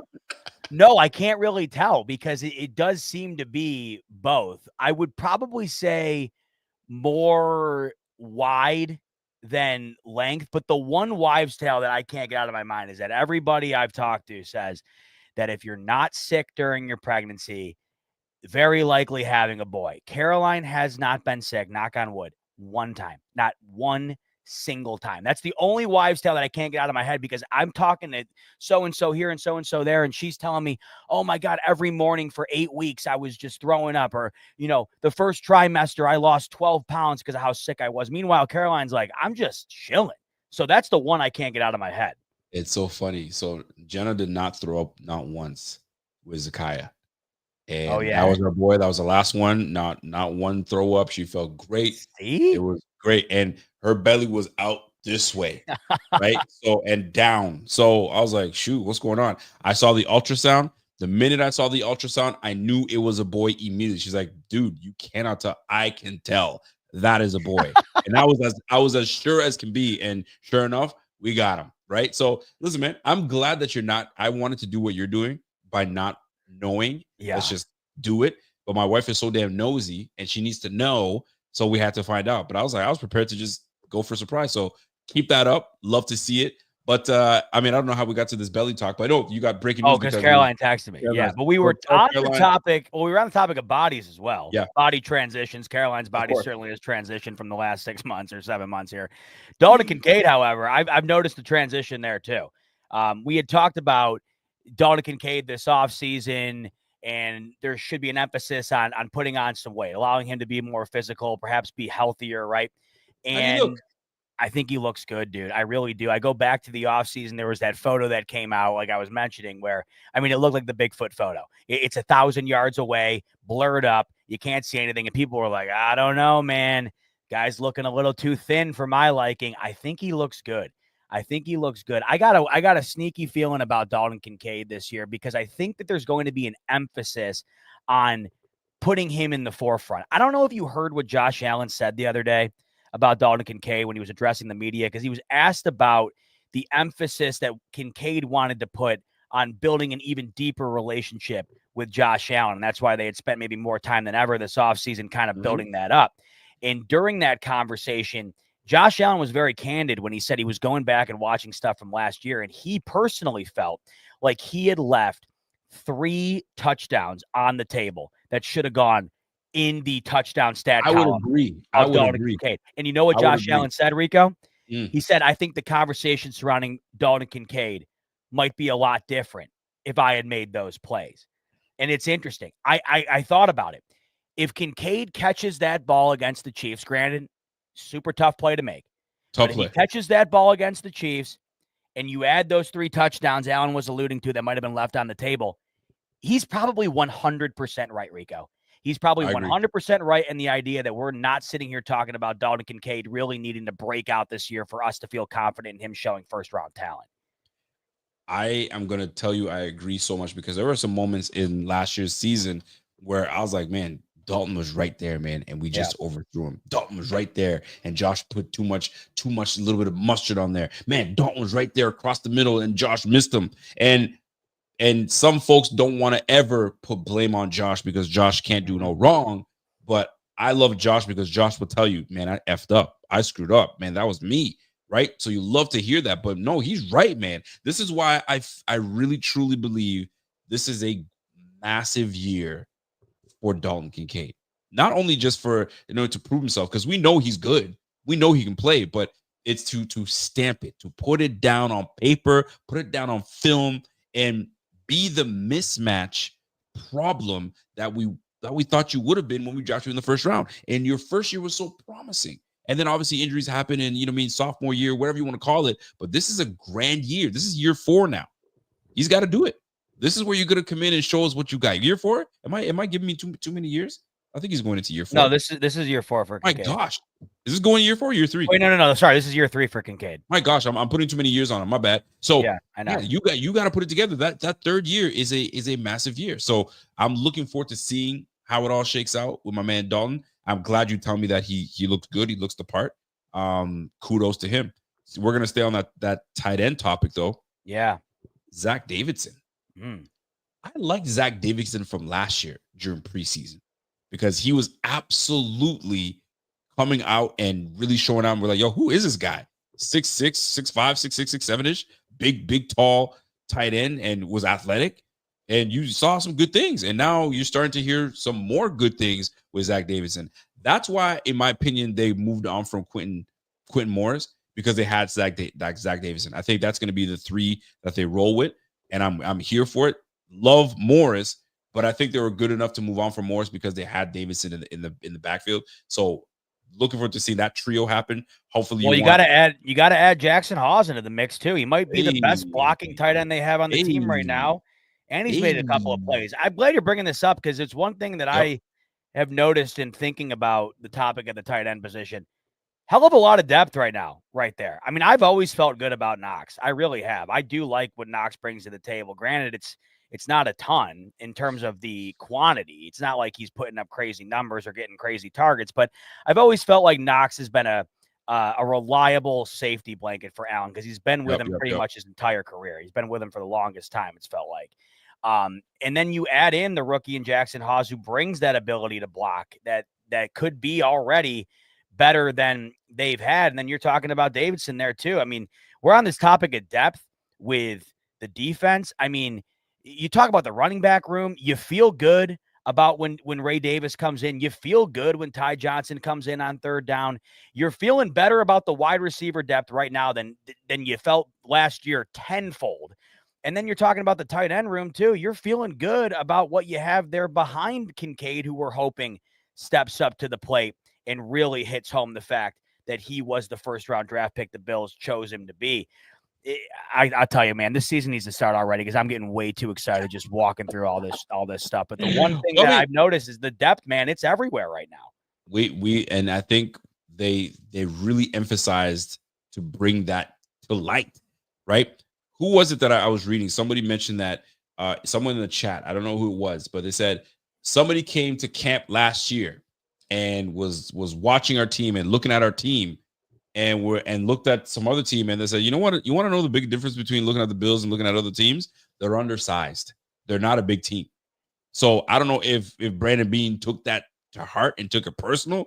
My man came out and said, yo, check out my O-line, check out my defensive line, and let's get it cracking now because you win in the trenches. He knows that. So Ed Oliver, like you, 6'1", 285. Let me introduce you to TJ Sanders. Let me introduce you to my man Deion Walker. I mean, you got Daquan Jones that's still going to be fighting and trying to make things happen at 6'4", the over 300.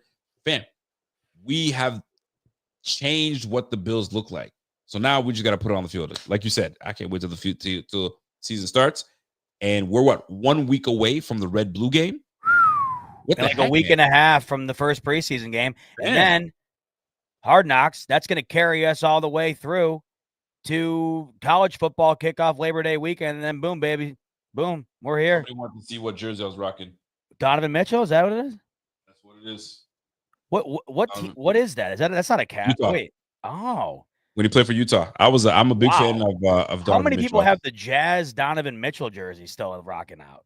Right. Listen, I'm still rocking it. And I think it's clean. It's a clean look.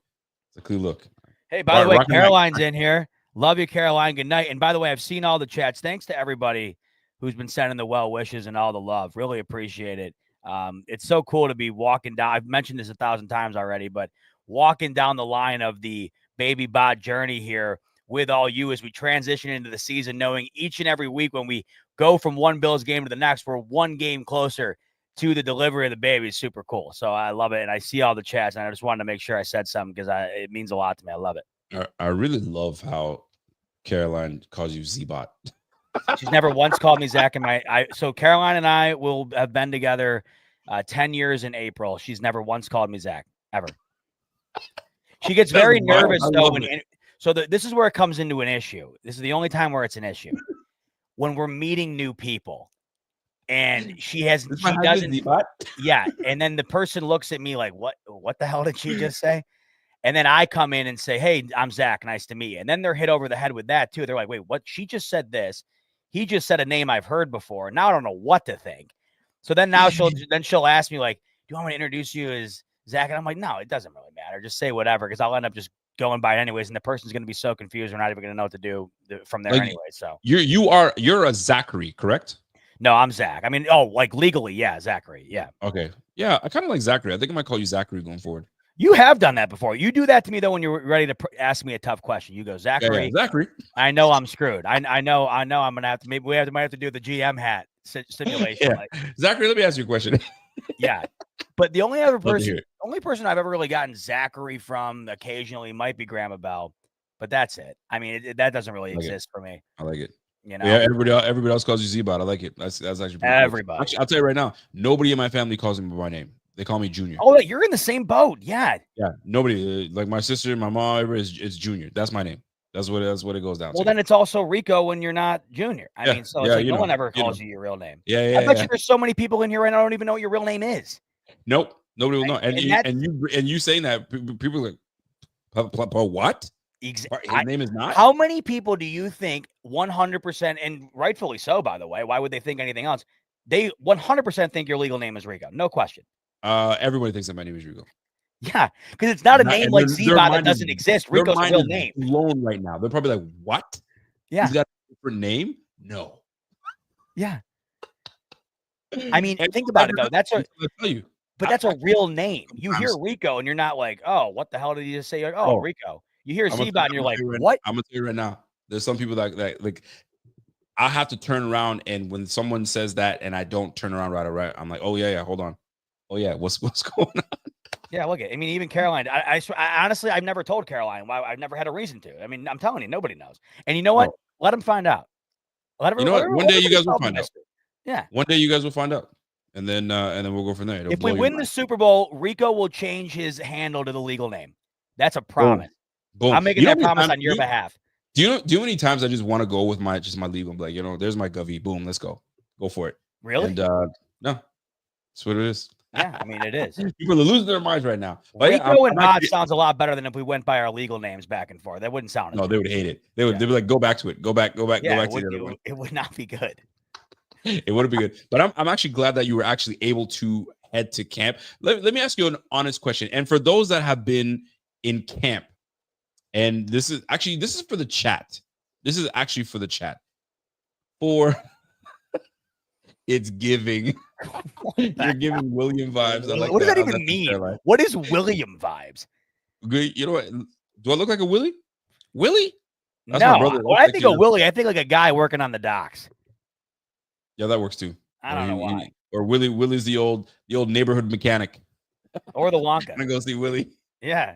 Or my little Willie. There's a lot of my little Willie. I'm gonna tell you this. This goes to the chat first before I even go to Bot about this. If you've ever been to a OTAs or wherever they let fans come in and watch, or you've been to training camp, is it as hyped as they make it look on Twitter and on this and on that and what people talk about? Is it as hyped as the internet makes it look? Or when you get there, are you like, this is pretty cool, I get to probably meet some new people and I get to watch? Are you the guy that has the binoculars to make sure that you're seeing what you're really seeing? Because I've seen photos of guys with binoculars because like they're trying to really see what's going on. Totally. Right? Who are you? I want to know who you are and what you're like when you go to these training camps. I would assume, my man says, yo, Google, there's no information on Rico's. You stupid ass. So I would assume that it's fairly, you know what I mean, meh, right? Almost like the red helmets, very mid, very mid. Z-Bot's like, oh God. You know what I mean? But what are your thoughts for those that have gone to training camp? Is it as exciting? Do you know what you're looking for? Do you know what you're looking at? Are you in the program going, oh yeah, there's that number 3. Oh, it's DeMar Hamlin. There he is. What are your thoughts? And then you guys let me know in the chat. And Bot, you've been to many of these. First and foremost, this isn't your first rodeo. Do you go more for the being around, you mean, other Bills fans and getting the excitement? Are you going for the technical look? Now that you've been potting for quite some time, do you feel like your lens has to change? You can't really go as a fan. Now you have to go almost as an analyst. I've always wanted to know that, by the way. So go ahead and jump in there. No, that lens. I gotta go. I'm gonna go get something. I'll be right back. Okay. No, that lens 100% changes when you go from just hanging out to actively looking for certain things, right? You're looking to see if Maxwell Harrison's speed really matches up to the 40 time he posted at the combine, right? You're looking for that. What is Josh Palmer and Elijah Moore bringing to the table that's going to be different for this wide receiver room this year? Of course, what is Josh Allen looking like right off the bat? Is it looking as good as ever? And then all the new bodies on defense in general, how's that clicking? How's it looking? You always look at it differently. I think as you get older and you get more invested into the team and the nuances surrounding it, I think the majority of people that go, and for good reason, go for fun. And I mean, that's what it's supposed to be. It is supposed to be fun. That's the benefit of it. You get to do both. You get to watch the development of the team heading into the new year, but you also get to have that fun family atmosphere that the camp brings. You know, from my personal experience, I wouldn't go to camp every day. Like if I was a gazillionaire and didn't have to work or had no responsibilities and nowhere to be, and I was in Rochester for all 2 weeks, I would not go to training camp every single day. I wouldn't. To me, it's a fun thing once or twice while they're here. I don't think that there's a need to go every day because I personally don't put a lot of stake in every single snap of training camp to where I'm looking at it and saying, well, there's a drop here, there's a touchdown here, this guy looks great, this guy looks bad. It's really not doing a whole lot for me. So going and watching that in person every single day for 2 weeks, it wouldn't really flip the switch on me in a major way unless it was a very consistent thing each and every day. It's really fun and it's really different than any other experience because it's not like a game. Literally, you are watching these guys practice and the environment itself is just different, but it's certainly something I wouldn't do every single day.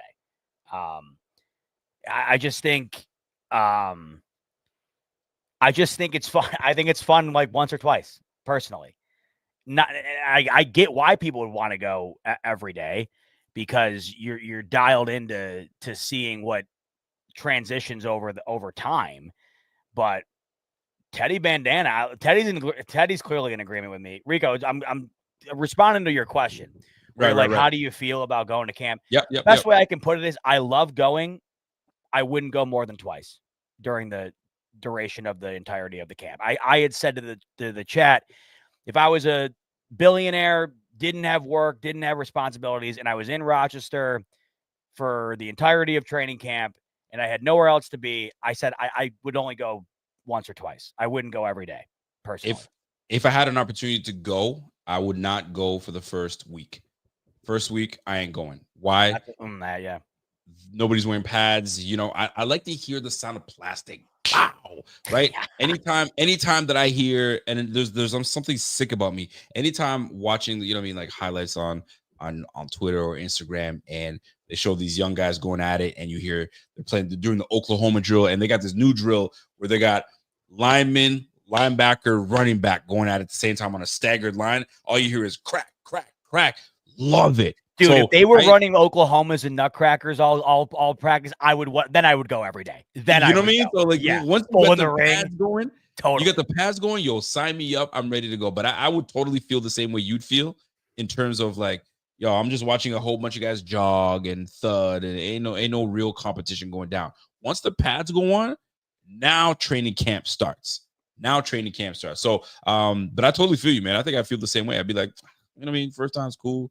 I mean, let me get a couple autographs, and I would listen, man. For Josh, I'd hate to be Josh, and you got to bless his heart. I know, because this brother, Josh, and you can't get to every kid, and you're going into year 9, bro. He's become such a pro.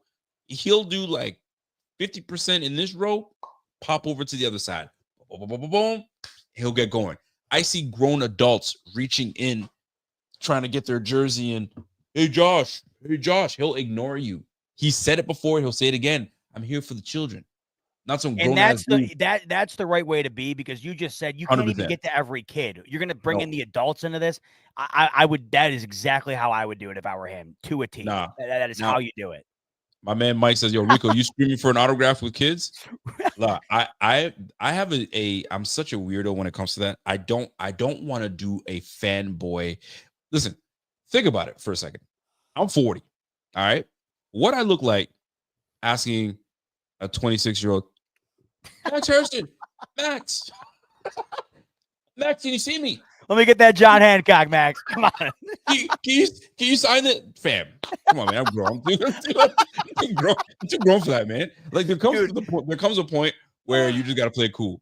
You gotta play cool. This is why. Do you remember when we were at the Wester event and they were so nice enough to give you and I each a piece of signed Josh Allen memorabilia? I was so thankful, because I am just like you. I would never ask for it, but what I wanted, yes, of course I want it. Hey, look, you got it sitting right behind you. You got the ball right there, by the way. That's what it is. You got the Allen ball right there. I can say I got a Josh Allen signed football and I didn't have to beg for it. Exactly. You feel me? And how much better did that feel? Because it feels great.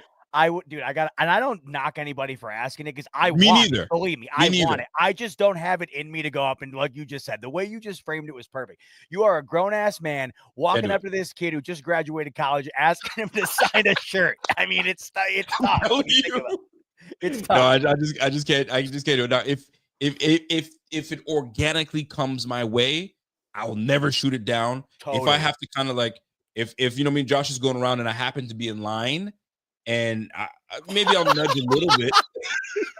I'll nudge a little bit just to get in there, but I ain't gonna go. You don't say anything, but you just go. Like, no. I won't say a word. Not a peep. It's all about eye contact. If you can get eye contact, yeah, you're in. You're in like Flynn. But let me ask you this though, while we're on this topic, what are your thoughts on the like? Would you ask someone for a selfie? Would you do the selfie? See, it's kind of fanboyish too, because you pull the old phone out to kind of get. I mean, how do you ask for that? Right? Do you just take it? Like you gotta ask. No, you gotta ask. I mean, it makes sense, right? Respectfully, I've always looked at it from a setting perspective. If Josh Allen's going down the line signing autographs, and I'm there with my kid, and he's going down the line, and I say, "Yo, Josh, picture real quick," cool. But if I bump into Josh Allen, out to dinner, no go in my opinion. There's just no way you do it. That's the way I see it. It's one of those things where, you know what? Let me ask you a question. Okay.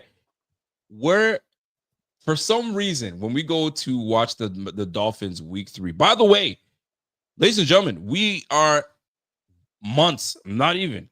We're months.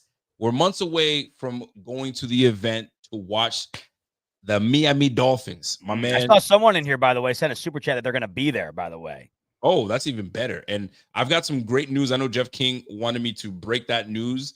I wanted him to be there to break that news, but I'll just put it this way. We might be able to give a giveaway.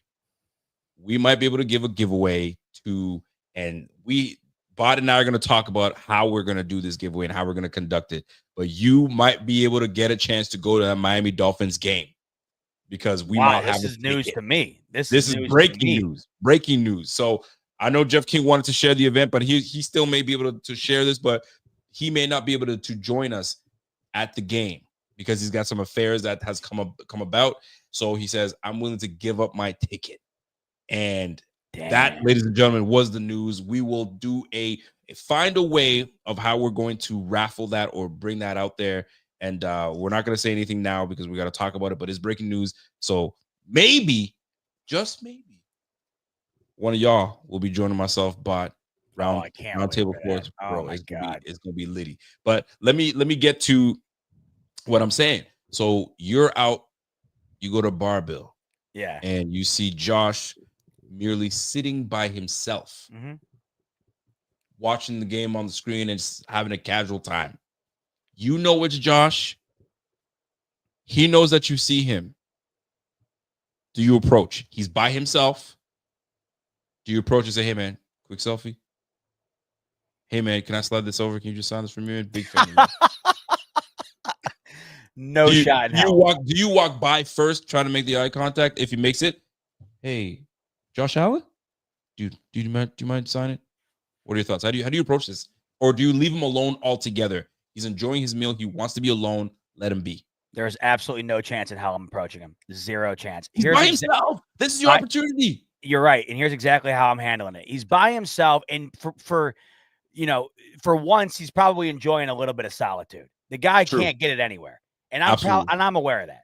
Here's how I'd handle it. Because if he's by himself and he's not out with his wife or the family or whatever, here's how I'm approaching this. I'm not going up to him and having him do anything, take a picture, sign anything, whatever. Here's how I'm doing it. I'm minding my business. And if he's still there when I'm on my way out, I hit him with a, "Hey, Josh, best of luck this season, man." And I'll give you the best example. That's totally such a thing you would say. Rico, I'm not kidding you. This is bringing it back to me. This happened to me. You ready for this story? Let me get it. Okay. This is a true story. I actually forgot about this until right now. Okay. My best buddy, Josh, lived in Cleveland for years. And it's only like 3 hours or so away from Rochester. And I was still living here at the time. I would go up and see him all the time. And by the way, Cleveland, one of the most underrated cities in the entire country. I hate when I see Cleveland get crapped on. I love Cleveland. It's awesome. And I'd go up there all the time. And there's one place that we'd hang out every time I'd go up there because the food was great and the atmosphere was even better, drinks and stuff. It was just the perfect spot. It was called Town Hall. Yep. So we go out there all the time when I went and saw him. So one night, business as usual, we're at Town Hall, okay? This is the weekend going into the Cleveland Browns playing the Kansas City Chiefs in the playoffs, okay? So it's like a Thursday night. That game was on a Sunday or something like that. It wasn't just me visiting my buddy. It was me and a couple of other guys. So we had a crew out at Town Hall, okay? And we were at a table where we were one chair shy at the table for the group we had. And I look behind me. This place is packed, by the way. Packed. Yet I look right behind me, and there's a couple sitting at a table that had 8 chairs at it, but they were the only couple sitting there. And I'm like, this place is packed. We need a chair. I'm just going to go ask this dude if I can grab a chair. So I walk over to the table. I go, "Hey, man, you mind if I steal a chair from you?" He just goes, "Yeah, go ahead." I'm walking back with the chair. I look up at his wife. I smile at her. I look at him. I said, "Okay, great, thanks." As I'm walking back with the chair, I go, "Oh, my God, that's Baker Mayfield. That is Baker Mayfield who just gave me his chair." I noticed the wife first because at the time they were running those progressive commercials where him and the wife were living in the stadium. Do you remember those commercials? Yes, I do. So I recognized her because I didn't even really look at him. I just asked him like if I could grab the chair. I figured he'd say yes, so I just went to go grab it. I looked at her to smile, and then it hit me. So on the way out the door, once I realized it was Baker, I looked at him. I go, "Hey, Baker." This is, dude, you did it. This is so cringe. I cannot believe I said this because looking back on it, it was so stupid to say this, and I'll explain why in a second. I'm walking out, and I look at him. I go, "Hey, Baker, best of luck against the Chiefs on Sunday. The whole city of Buffalo is rooting for you." That's what I said. And it didn't hit me till I left that he must have thought, we're rooting for you to beat the Chiefs so we can go and wax the Browns after we get out of the next round. It was the dumbest thing ever to say. Ever. I was just trying to be a nice guy, and it hit me. All I should have said was, "Hey, Baker, best of luck this weekend," and walk out. It was ridiculous. No, Bot. No. it's the crazy part is you tried to be cool about it. Hey Baker. Did you give him did you give him one of these? I literally should have hit him with what do we like this? That's You know, it's funny. This also happened another time. We make fun of Caroline for this all the time, especially my brother-in-law. He says it to us ever since this happened. He says it to her every time we leave when we're leaving. So we were up in Buffalo for a game last year, and we went to Anchor Bar. And when we went to Anchor Bar, Brother Bill was there. So I went around to brother because Brother Bill and I live in we grew up in the same town. He went to the other high school opposite of mine. Rivalry. Wow. Yeah, I know. And he was buddies with some of my buddies, also like the nicest dude on the planet. And we knew each other, obviously. So I just went up and said, hey, talked to him for a second. And, like my brother-in-law and sister-in-law, they knew who he was, watched the videos and whatnot. And I explained to Caroline. So we're leaving and Brother Bill's walking out. I said, hey brother, I'll talk to you soon. And we said goodbye. And Caroline just goes to him. She goes, later, just like that. God, so now every time we leave the house, my brother-in-law just goes, later. Just like that. Yeah. Well, there's a thing about when you meet I don't want to use celebrity athlete, like you want to play cool, but you want to have something to say. You know what I'm saying? Or like you can't just be silent and just take a handshake. And so it's just one of those moments. I'll tell you this. There was the moment that I met Josh. We went to the event. You were a pro with it. No, you were a pro with it though. You were. I tried to be a pro because I know I'm a grown ass man. I can't be, you know what I mean, doing all this riffraff. I can't do it. So we go to camp. Not camp. It was the West Her. Bot and I go to this West Her event, and these guys are doing the commercials, and we're sitting down and interviewing everybody. We just finished talking to Dion and so on and so forth. And then I'm like, bro, why we have access to get onto the field? Like, why are we sitting back here? I grab my phone and I'm in there. And I see Josh, and I don't go to Josh because this guy's a busy man. But what I do is I see everybody loves animals, and I see Josh and his old lady before, and she's got the dog. And I was like, oh, I'm not a dog person. But I was like, oh, you know what I mean, touching the dog and doing this, and I'm not a dog person. I don't do any of that stuff, right? So I'm there touching the dog, and I was like, hey man, good to see you guys. I was like, I see this is a super busy event and stuff like that. So, I didn't say best of luck because that's not how I say it. I say, hey, listen, hopefully we can catch up with you guys later because we were supposed to have an interview with Josh. But if it doesn't work, it doesn't work. All good. I walk away, keep it cool. And then his old lady says, hold on, Josh, Rico's over here. He goes, oh, drops what he was doing, came over. He goes, hey man, can't talk right now, but we'll catch each other later. Dapped it up. Pretty cool. Walk off. I'm like, fanboy, there's no need to do all that. I was like, I'm so glad I didn't go, hey, Mr. Josh, Mr. Allen, do you mind? Can't do that. Got to play cool. It was a total pro move. Hall of Fame veteran approach. No doubt. You couldn't have replicated it. There's a rapport. There's a rapport. And that's all you want to build. You want to build a rapport and then keep it pushing. But I'd be damned if I'm sitting in line trying to squeeze through 6-year-olds and 7-year-olds, trying to shove them out of the way. Do you remember get in there. at that same thing when remember when we stumbled upon Dion's shoes and they were like a size 16? Do you remember when I opened the interview by saying, hey, by the way, I saw your shoes back there. Did you row in on those things? And he looked at me and I'm like, oh no. And then he finally laughed. I'm like, thank God. I'm like, thank God. Thank God. I thought he was going to kill me. That was great. You can't go wrong with that. And by the way, Nick, Josh's ex was sweetest girl, man. Oh yeah, sweetest girl, and she was a great assist. Yo, Josh, boom, dap it up. She appreciated, like you giving the dog some love and being nice to her. It goes a long way to do that stuff. That's why you do it the right way.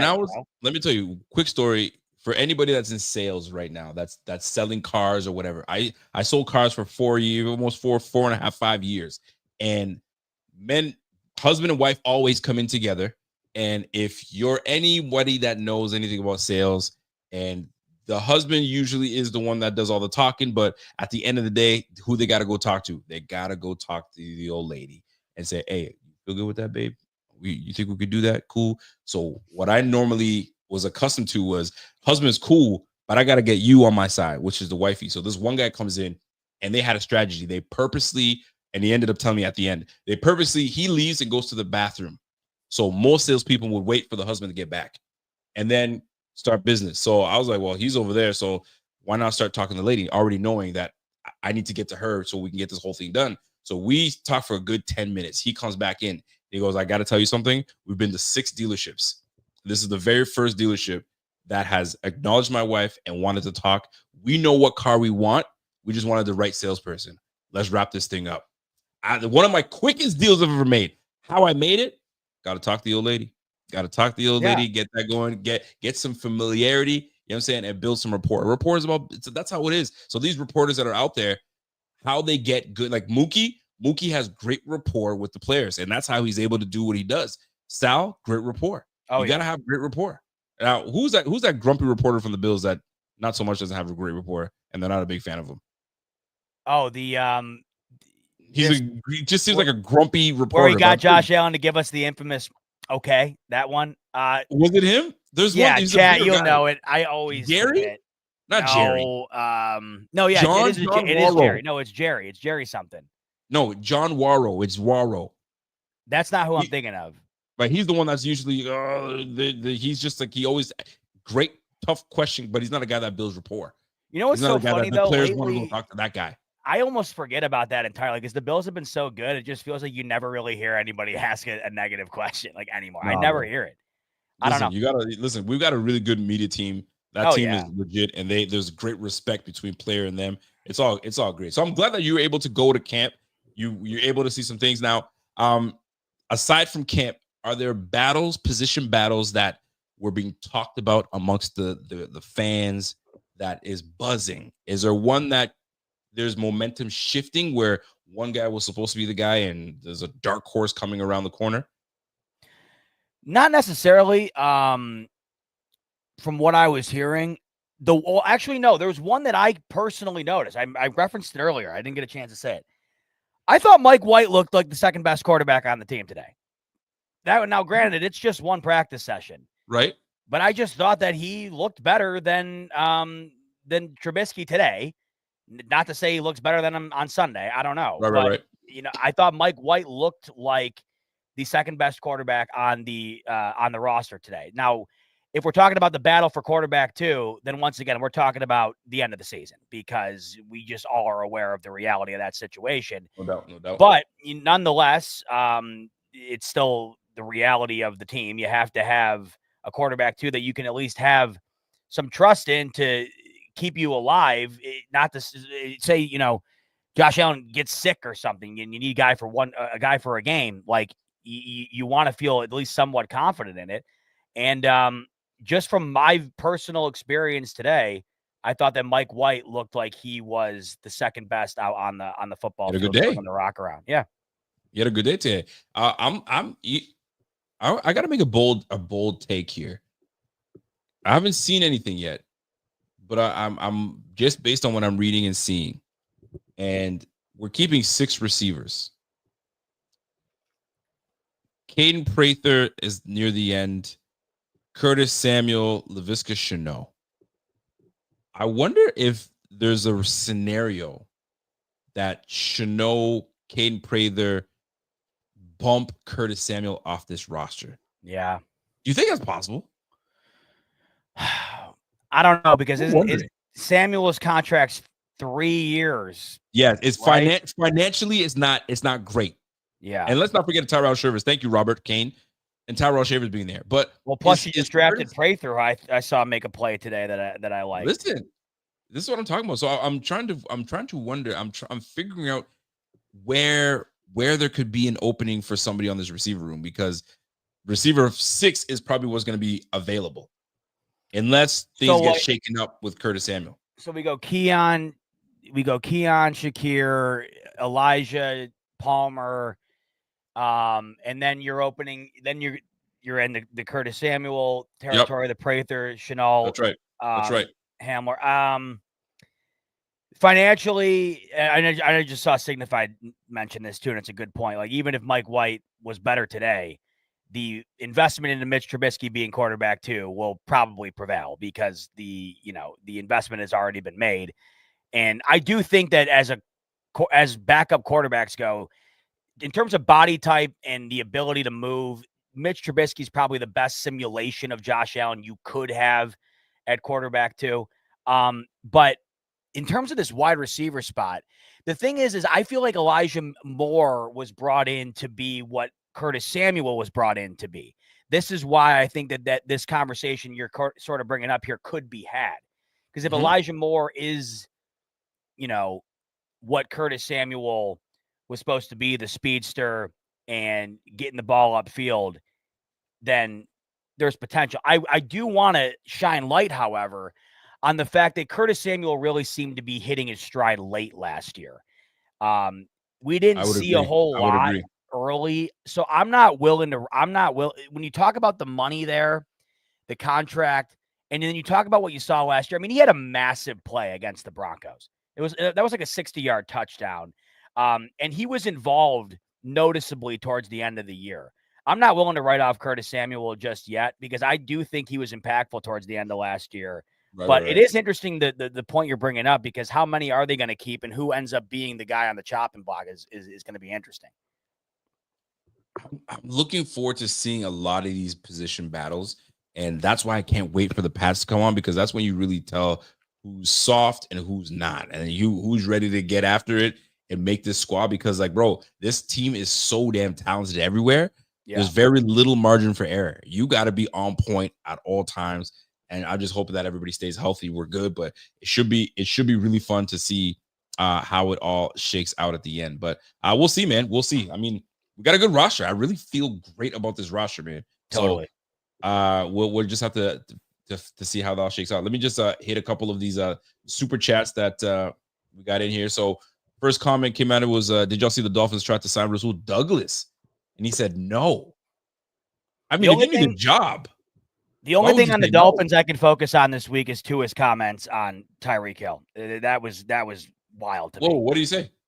So he was asked about, because obviously I think people have forgotten by now that Tyreek Hill during the offseason was like, I'm out. Don't you remember that? Like, he's like, I want out. I want out of Miami. Okay. And now all of a sudden that's like forgotten about. They probably said, yo, sit your ass down, man. You ain't going nowhere. The players didn't forget that, though, right? I mean, you're either in or you're out. And there's a lot of speculation from a lot of people, including myself, and I've been on this from the beginning. I feel like I was instantaneous on saying that I had the Dolphins finishing fourth in this division this upcoming year. And I think people from all over the place now are starting to think that the decline of the Miami Dolphins could be on full display this upcoming year. So Tua was asked about Tyreek, and sort of, I don't remember the exact question, but it was based on maybe the maturity of Tyreek Hill or how bought in he is or whatever. And Tua basically said that it's something that needs work in a roundabout way. He was really diplomatic and politically correct in how he answered it, but every which way he tried to answer it, Rico pretty much told you it's not good. The relationship is not there, not only between him, but with the team. It's not working well. And there's a reason why the Chiefs moved off of him as easily as they did, and then immediately went to 3 straight Super Bowls. I mean, I don't think it's a secret. Isn't that wild? Yeah. Isn't that absolutely wild? Golly, like, you go from one team that is destined to win, and then you're like, yeah, I want that more money, and you go to Miami. That's what I always feel about players going to the Jets. Why would you go there? Why would you go there? Like, don't go there. Well, when they're paying you what they're paying Sauce and Mike Garrett Wilson, that's probably why. Crazy money. I mean, I understand those two are the cornerstones of the team right now, but man, I mean, the problem is like, who's throwing Garrett Wilson the ball? And then unfortunately, Sauce Gardner is great, but how impactful is that going to be if you simply cannot keep up offensively with anybody else? I mean, shoot, you need to stop offenses. So I know why they paid him. I think we both know why they paid him. But then you look at the value, like that's why we mentioned earlier, like what Bean got Benford for or whatever. And then Very I'm true. signing up for that all day. Listen, man, I think Bean deserves a lot more love than he gets. I think he's great. I'm a big fan of Bean. Richie Fresh comes in with a super chat. What a Rich. Collinsworth is gonna blow his huge. Why do you gotta say huge load? Huge load. When we come out with these Sunday Night Football, for the love of God, cue the SNF anthem already, man. P.S. Book Santa Clara now. Richie Fresh is ready to go. Richie's always ready to go. Fresh keeps that same energy no matter Is when. Richie ever not ready to go? Bro, I mean, he's Richie ready to is go always locked in. Every time, Richie. Every time. All right, we got Walking in Faith, Jacob Spears. What up, Jake? He goes, yo, whoop, whoop. Red helmets. Tell him, Jake. Tell him. Whoop, whoop. Mid. There it is. Mid, man. Tell him, Jake. Put him on game. Oh, you didn't bring you're not home. I was gonna say, try to squeeze that bad boy back on your head. Oh my dude, listen. I think I gave myself a concussion doing that. That brother nearly gave himself an aneurysm putting that thing on. My vision hasn't been the same since. I'm telling you. Let's get into my man Richie Fresh comes back and says, hey man, these jerseys better be for after they're revealed. Due to the winter is coming theme, do walk under the lights game of the throne style theme with things with this got my monkey. God, this guy got his monkey's moving. He got everything going right now. Richie Fresh is on one. Attaboy, Richie. I mean, listen, man. I'm looking forward to what August 28th is what they say coming in. What, 5 days? Yep, they're revealing 3 days, excuse me. August Are we 26 already? No. August 28th. We're not going to see him for over a month. Oh, geez, I'm in July. My gosh, I'm like, see, my mind is fried right now. So another month, and they should have done it a little earlier. You're going to tease us a month out. Come on. I mean, listen, you got to build that buzz. You got to, you know, they're expecting people like yourself and potentially myself, depending how clean it is, to, you know, put a couple pennies aside. So when that jersey comes out, you're telling me you could be rocking with, you could be. Listen, I have no bones about a clean jersey. I haven't bought a jersey in a while, so I need to buy me one. The question is, let me ask you a question. Yeah. You're buying a Bills jersey. Josh Allen is not a choice. Oh my God. Who is it what jersey are you purchasing? Deion Dawkins. Deion, huh? Yeah. Because even if he leaves in a couple of years or for whatever reason, like he's literally one of my all-time favorite players. I would have no problem continuing to wear it if he ever left. I'd probably go him. I'm trying to think of who else would even be in play for me. Would you go with a Bosa? A no. Bills Bosa? God, no chance. He's going into year 10. I can't roll $150 into that. Because you almost have to jump in and be like, yo, who's gonna be the future of the Bills? And you know they're gonna be there for a while. A Landon Jackson could go hard. A Landon Jackson jersey could be sweet. But you're rolling the dice on a rookie. It's always tough no matter what you do. I mean, how many people I like a number that fills the jersey. It doesn't look odd. You know what would be sweet? You know what would be sweet is a Reed Ferguson jersey. That would be sweet. 69. You know, I think he's the longest tenured Bill on the team by a wide margin. I'd have no problem rocking that forever. Reed's a legend. I think I gotta go. You know what? I'll tell you, man. I need to see a huge year from this player. Because the name on the back of the jersey would go hard. And if this player it turns out to be a nice player, I'll take it. Do you know defensive player? Who do you think I'm saying? Think last name. Taylor Rapp. Pretty tough last name. Taylor Rapp. No. Cole Bishop. All right, yeah. Cole Bishop. If Cole Bishop, Benford would be my absolute pick. I'd go Christian Benford all day.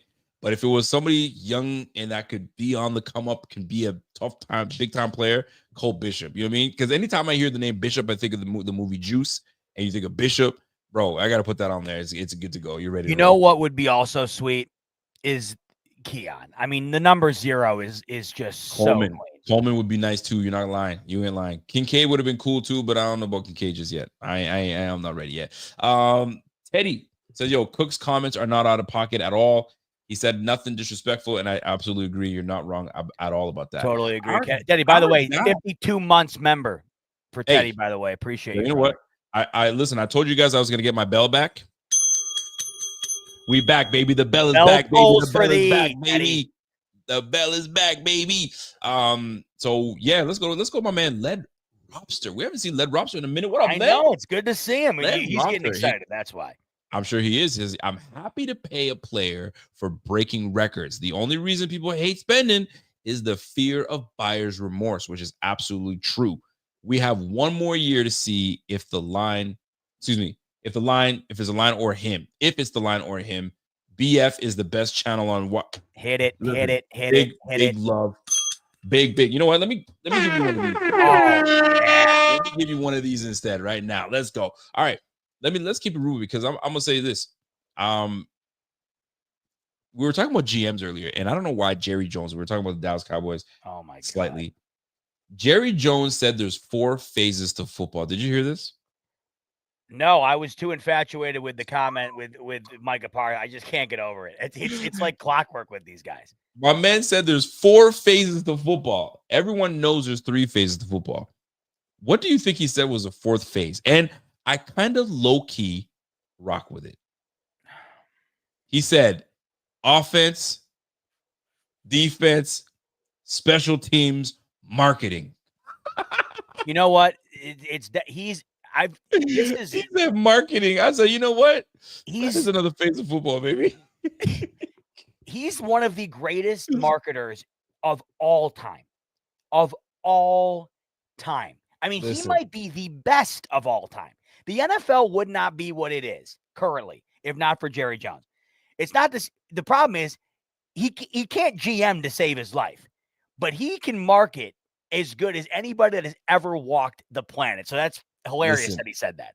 It is, and he was dead ass serious about it. And here's another thing too, which I find I respect it a lot. Because most folks are like, yo, why aren't you paying Micah Parsons? The longer you do this, the more it's costing you. Pay this guy. You would have already paid him already. Like TJ Watt, right? Just got Boku money. I don't know who the next big time defensive player is, but they're going to get a lot of it's Parsons. It's Parsons. Parsons got to be the next guy. So what I'm understanding and hearing is that Jerry Jones, he doesn't like dealing with agents. Hates it. He'd rather go to you, Z-Buy, and say, hey, here's what I'm thinking. Take it back to your agent, but I'm talking to you right now. This is what I like about you. You've been the GM for this team since the 90s and probably even before that. I can't remember when he bought that team, but the owner, excuse me. So, man, what unbelievable. So he likes to deal with the players and the players like dealing with him. They love it. He did it with Deion Sanders. He did it with Michael Irvin. He did it with every last one of these guys. So when you have an old dog like that, he ain't changing for nobody. So pay the guy right now. He's like, I'll pay him when I want to. I'm a billionaire. I'll pay him when I want to. It's wild. The theory that I align with the most as to why he does it, that makes the most sense to me, and it goes right back to what you just said, the marketing. The theory I believe is real based on Jerry Jones routinely every year waiting far too long to pay a player and then overpaying him. I think he does it because it guarantees that every news organization that covers the NFL is going to talk about it. Everybody right now is talking about Jerry Jones' comments about Micah Parsons retweeting JJ Watt's tweet that basically had a backhanded way of saying you cannot go out and criticize some of your best players because they were injured, because that's what Jerry Jones had talked about. He had said that Micah Parsons wasn't available, right? I think he does this because it is a 100% lock that Dak Prescott not being paid yet, Micah Parsons not being paid yet, CeeDee Lamb not being paid yet. It's going to open up the show on ESPN and FS1 and whatever else. And I think that's why he does it. Yeah. He's good at what he does. He's crazy. Good at what he does. Teddy Bandana says Bot is 100% right. If Cook goes off again and we get a ring, and I think he's saying out of it, getting whatever, pay him whatever he wants. If it was an outlier, we have Ray Davis, who is hungry and more of a bruisier back instead. Listen, we understand that part for sure. It's a win-win for everyone. It's a win for the Bills because we retain James Cook, which is a talent. He'll be 26, turning 27 with a new fresh contract. They'll give him a 3-year deal. Maybe it's a 4-year deal, but it's 3-year guaranteed. And by age 30, we say, see you later. Right? It just makes sense. It just makes sense. So I can totally see them going that route. It's just got to get done. It's got to get done. Teddy Bandana comes back again. He says, yo, I'll be meeting you guys week 3, according to Dan Mitchell, if you're going to be there for the roundtable event. Excited to see you guys and enjoy an easy dub. Oh, Bell it up for Teddy. We're going to be there, baby. Listen. We're going to see you. And we're going to have a damn ball. We're going to have a damn ball, Teddy. We're going to have a great time. Great time. Hey, by the way, do you know what do you know when you're going to, how early you're going to get there? Get where? To Buffalo. Well, what did you decide on? Yeah. What are you going to drive? I haven't decided yet. I know I took Wednesday, Thursday, Friday off, so I'm good with that. And I just got to decide if I'm just going to take the whole week off and then decide when I'm going to show up. You know what I mean? Well, I'm probably go Wednesday night because I'm going to have to drive up from downstate. I'll probably go Wednesday night. I think if I got to talk to Danny, because I forget, but isn't there something Wednesday night too? Right, I think so. So we would have to do Tuesday. Yeah, no. So I'll go Wednesday. I don't know. I think it's Wednesday night. There's an event at a bar we're doing. Yeah. I'll probably drive up Wednesday morning. I'd say. We'll see. Signify's been asking, by the way. I got to try to meet up with Dan. What'd you say? Well, I was just going to clarify because Signify was like, "What event are you talking about?" Roundtable sports event, Thursday night football in Buffalo, Bills, Dolphins. And Rico and I are guesting on the roundtable. So it'll be me, Rico, TD, Richie, Dan, and Colby. And we're doing a live show at the tailgate in the parking lot of the Ralph, then going inside for Thursday night football to watch a beatdown of the Dolphins in the box suite. So that's the event. And I literally can't wait. I cannot wait. It's gonna be a good time. It's gonna be a great time. Not a good time, great time. By the way, we got ourselves a new member, Kevin Hender freaking. Bring it up. Special K. Bing for my guy, Mr. Henderson. Big shout out to my guy Henderson. Listen, folks, let me tell you something. Becoming a member is gonna be massive because we're making some changes. We're gonna be really catering our new membership system. So try to get on, like my man Henderson's coming on, because we're gonna be bringing out some good things coming to you guys shortly. Massive, potentially, getting together in a fantasy league. Hey, listen, if you're in the fantasy, there are a lot of things cracking and cranking. So join up. Y'all know what to do. Get it cracking. Shout out to my guy, Kevin Henderson. Welcome to the base squad, my guy. Let's go. Yep. Richie, another super chat from Richie says, yo, watching Rico read my chats gets me every time. You boys coming a few days prior so we can do a meetup and wings on me. Yo, Richie, I'm always down for wings, no matter what. Make sure to have the ranch on deck for Rico so he feels comfortable. Make sure we got that ranch, baby. I mean, I'm okay with blue cheese too. Now, I don't know if anybody's ever done it. Maybe we can mix a little bit of ranch, mix a bit of blue cheese together, and then we'll call it roux cheese. Hey, a little bit of roux cheese. That actually sounds awful, but I hate ranch. You're gonna say that sounds great. I just don't like ranch. It's not even because I'm like a Buffalo guy, like I won't eat ranch. I actually just don't like it at all. Ranch and pizza is fantastic. So ranch and wings is just as blue good. Cheese and pizza, brother. That's PB&J. Listen, right roux cheese. I'm gonna coin that roux cheese. And if someone please do that. Do me a favor. Next time y'all go have wings, ask for the blue cheese, ask for the ranch, put that sucker together. Let me know how it goes. And then you come back and tell me, yo, that roux cheese was dope. Yeah, make sure to come back and scream mid at the top of your lungs so he knows how bad it is. Please. Mid. Please. Back to the membership talk, by the way. We can't unveil everything yet because we got to lock it in. But Rico alluded to it. There is going to be a lot of fun stuff coming around the corner for our BF members this upcoming season. A lot of additions are going to be made. A lot more going to be added to it. A lot more involved, a lot more in depth, a lot more fun. So at some point between now and the season, make sure to jump in on that because it's going to be worth it. I can't wait to be kind of incorporating that into this upcoming season here. My man says, yo, Rico acting like ranch and blue cheese sounds like a roux cheese, baby. Yo, listen, let me know how that roux cheese tastes, and we'll get it cracking, baby. I think I might even try it in my local town around here and try to get that roux cheese going.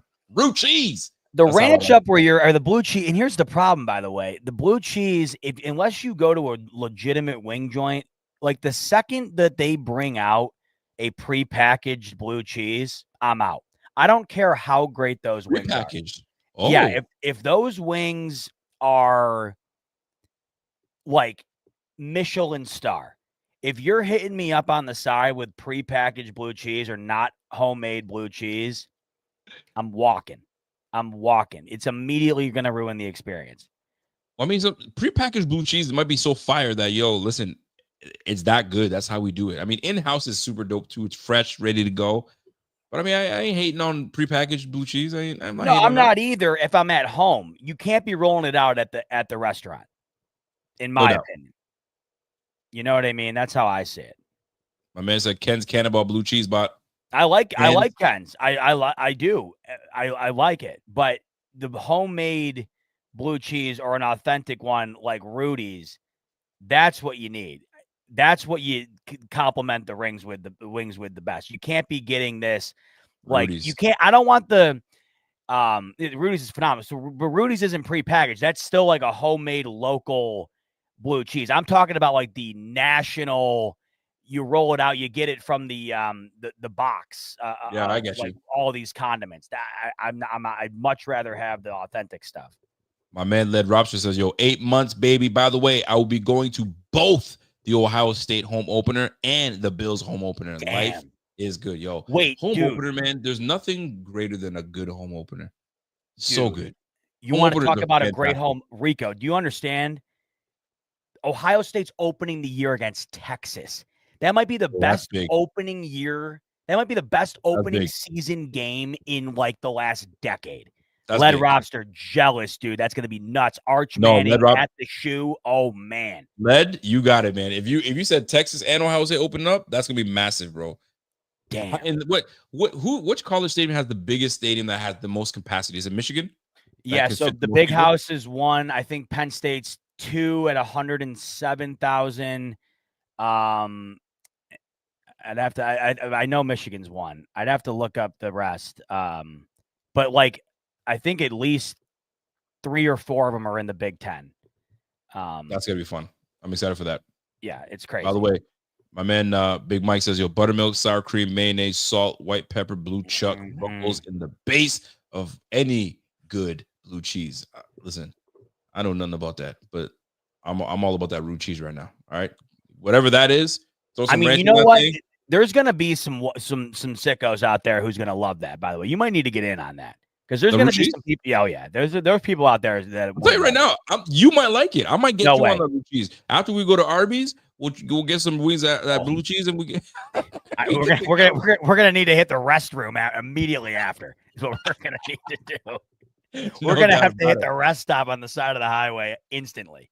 I like it, but listen, that's it for super chats, folks. We appreciate you always tuning in with your boy Bot and your boy Rico. So, what's Rob saying? By the way, he's saying Franco's blue cheese. I gotta check this out. I don't know if I've had this. I gotta look it up to see if I have. All this American stuff, bro. We get gypped so hard. You guys get all the stuff early, all the good stuff. Like your Netflix is different from ours. You guys are talking about all these shows, and I'm like, what? What show is that? Oh, we gotta wait for it to go. Man, sometimes the things that we get over here is just super. I haven't had the Francos. I don't know. I don't know what that is, but you let me know. I mean, what is it? Let me tell you something. Any man that travels anywhere he goes should never travel without wet wipes. Never. If you're grown, you travel with wet wipes no matter where you go. Hotel stay, you go somewhere, wet wipes. You using them full body at any given time? Listen, wet wipes, bro. Just bring your wet wipes wherever you potentially have to go somewhere. You know what I'm saying? Wet wipes. You can't be walking around, you know what I'm saying, all willy-nilly like that. You know what I'm saying? Clean yourself up real good. You're grown. We're too grown for that now. No, you can't just use straight up toilet paper that's 1 ply, half ply. Feel me? Get yourself some wet wipes. My man is right. Wet wipes. If you're a grown man, you travel, you go overseas, you go wherever, you go to the Red Rooster. Bring yourself your wet wipes and you should be all right. What's the Red Rooster? I mean, don't you guys have a hotel called the Red Rooster over there? Who? What's that hotel? The Red Rooster? Don't you guys have it in Buffalo? The Red Roof Inn? The Red Roof Inn. I said the Red Rooster. You know what I'm talking about. No, I don't. Red Roof Inn, buddy. The Red Rooster. What are you talking about? You mean the Red Roof Inn? Yeah, that's the one precisely. And my man Vidash, dude wipes, whatever wipes you got, dude wipes, whatever wipes. Never, don't listen. Take it from me. All right, for you young guys that are in there calling me Unc. Take it from Unc. Don't leave without. Don't you dare play that game of playing the game of leaving your house. They're really that vital to you. No, you got to do that, man. Why though? Like they're really that vital in your arsenal? It's absolutely vital because listen, if we're grown here, okay? So you go and do your business. I mean, like you're bringing them into the bathroom with you? I'm just saying, if you're going on a trip somewhere, if you're going on a trip, you're going to a hotel, whatever, like you got to have that. You know what I'm saying? Now, for ladies, you guys have purses. We're not gonna have that in our pocket. But if you OG like that and you got that in your pocket, yo, even better. Damn, so you're really rocking the pocket with it. I wouldn't go that far, but you know, when you travel, you got to do that. All right, you're putting me on game here. I need to know what I need to do here. Listen, I travel. Wet wipes comes with me. That's in the suitcase. All right, got to always. This whole house. I need to get in on that. We don't play around. But it's got to be flushable. Flushable wet wipes. Don't be putting that nonsense down the toilet. Come on now. The Clorox wipe. Oh my God, bet Red Roof Inn, man. It's for the pay stay visit.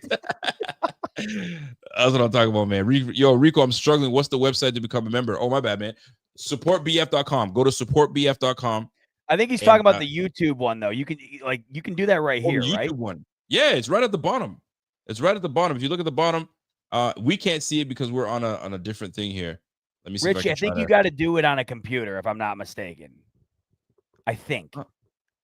Do you have to be on the computer? Or do you have to? Can you be on? I don't know. I've never signed up for a member of my own show. I have no idea. I don't know how to do it, to be honest. You're right. Let me see if I can. Yeah, I can't even really look at it myself either. Yeah, you can. You see where you can see subscribe. Then you can go to join. Oh, there you go. Perfect.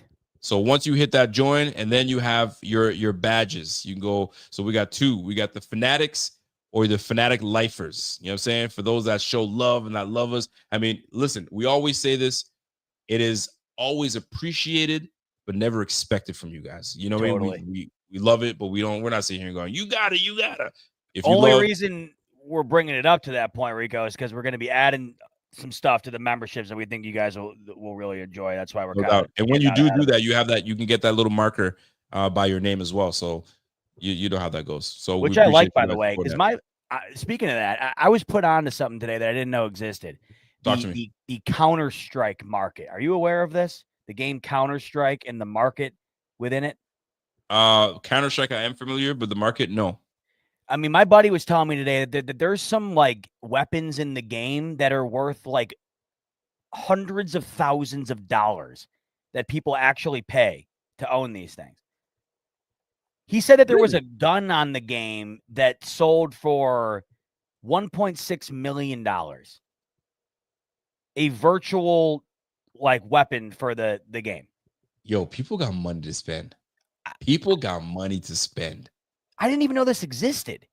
Bro, there's a lot of communities out there, man. There's a lot of communities. Like I'm a COD guy. You're not a gamer though. You're not much of like a first-person shooter gamer. So you can buy skins. You're buying all these things. These games know how to take your money.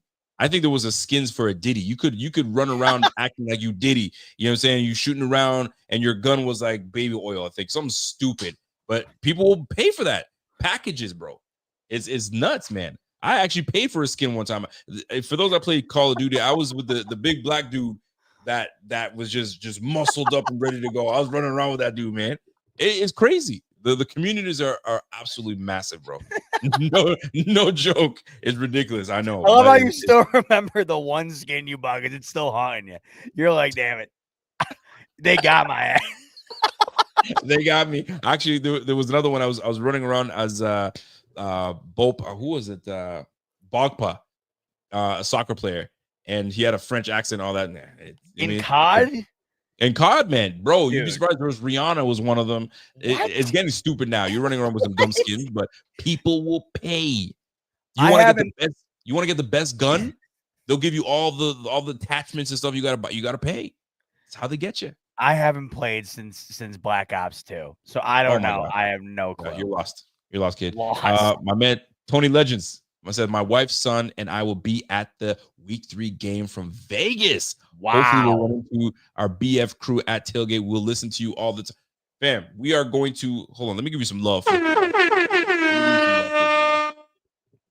make sure if you're going to be at that game, you hit us up, whether you Totally. follow us on social media, find a way to message us and find a way to meet us up because we're trying to meet everybody. Yeah. We're trying to meet everybody. And I mean that. So let's try to make it work, baby. Let's try to make it work. Appreciate you, Tony Legends.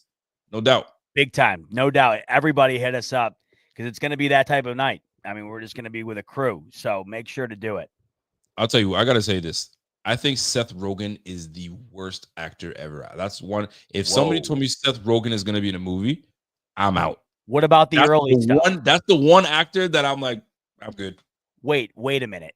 I get recently. But what about the early stuff? What early stuff is that? Yeah, it was really good. Super Bad, Pineapple Express, Knocked Up. Super Bad, okay. Pineapple Express, that was the best one. After that, I'm not interested. You see Knocked Up? I've seen it. That doesn't do it for me. Wait, there's something about Seth Rogen. He's to other people, he's hilarious. That Kermit the Frog voice he's got, that doesn't do it for me. You think Super Bad is just an okay movie? No, I like Super Bad. I'm talking about him, his role. Oh, well, he's not that big in it. Yeah, but he wrote it. He wrote the movie. Good for him, but stay writing. Good, stay writing. Just nothing else. Nothing else. By the way, look what we have here. I would have guessed Richie was a member forever. I would have guessed Richie was a member forever. This is blowing my mind. And you know what? That's how much love he gives us because he's always showing love. He's always there in the chats. And here he is saying, you know what? Let me join the boys and let me do what's good. Yo, check membership, Rico. Hit that horn, baby. One more time. Much love, Richie. Much welcome love. to the squad, baby. I love that. Appreciate it. How about this, by the way? Mikey D's saying you guys going to link up with the roundtable guys at the event. Brother, yeah, we're on. Go over to the website, baby. We're right on there. We're doing it with them. We're doing the show. We're going into the game together in the suite. We're all together. Roundtable Boys and BF. It's a collab. We're going to be there, baby. So if you're going to be there, we're going to see you. Lock it in. You forgot what kind of fit you're going to be wearing that game or what? You're going to go jersey? You're going to go vintage bot? What are you going to be rocking? Well, I'm going to be wearing the Tears of TD by the time the game's ending. So I like the better that. question is going to be, what am I going to be wearing in there? That's a good question. Man, it could have to be that Rivalries uniform, Rico. Could have to be because they're dropping those for sale on August 28th. You know that for a fact. Could be that. Fact.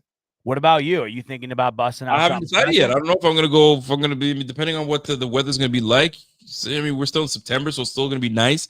So maybe a long sleeve. I don't know. Maybe shorts, some pants. I don't know yet. I haven't figured it out, bro. Yeah, mid-September is tough because you don't know what you're going to get. It could be chilly. Do you go with hoodie? Yeah, I'm not there yet. Do we go matching? Do we do BF and find a BF top that we go with? I don't know. I haven't decided.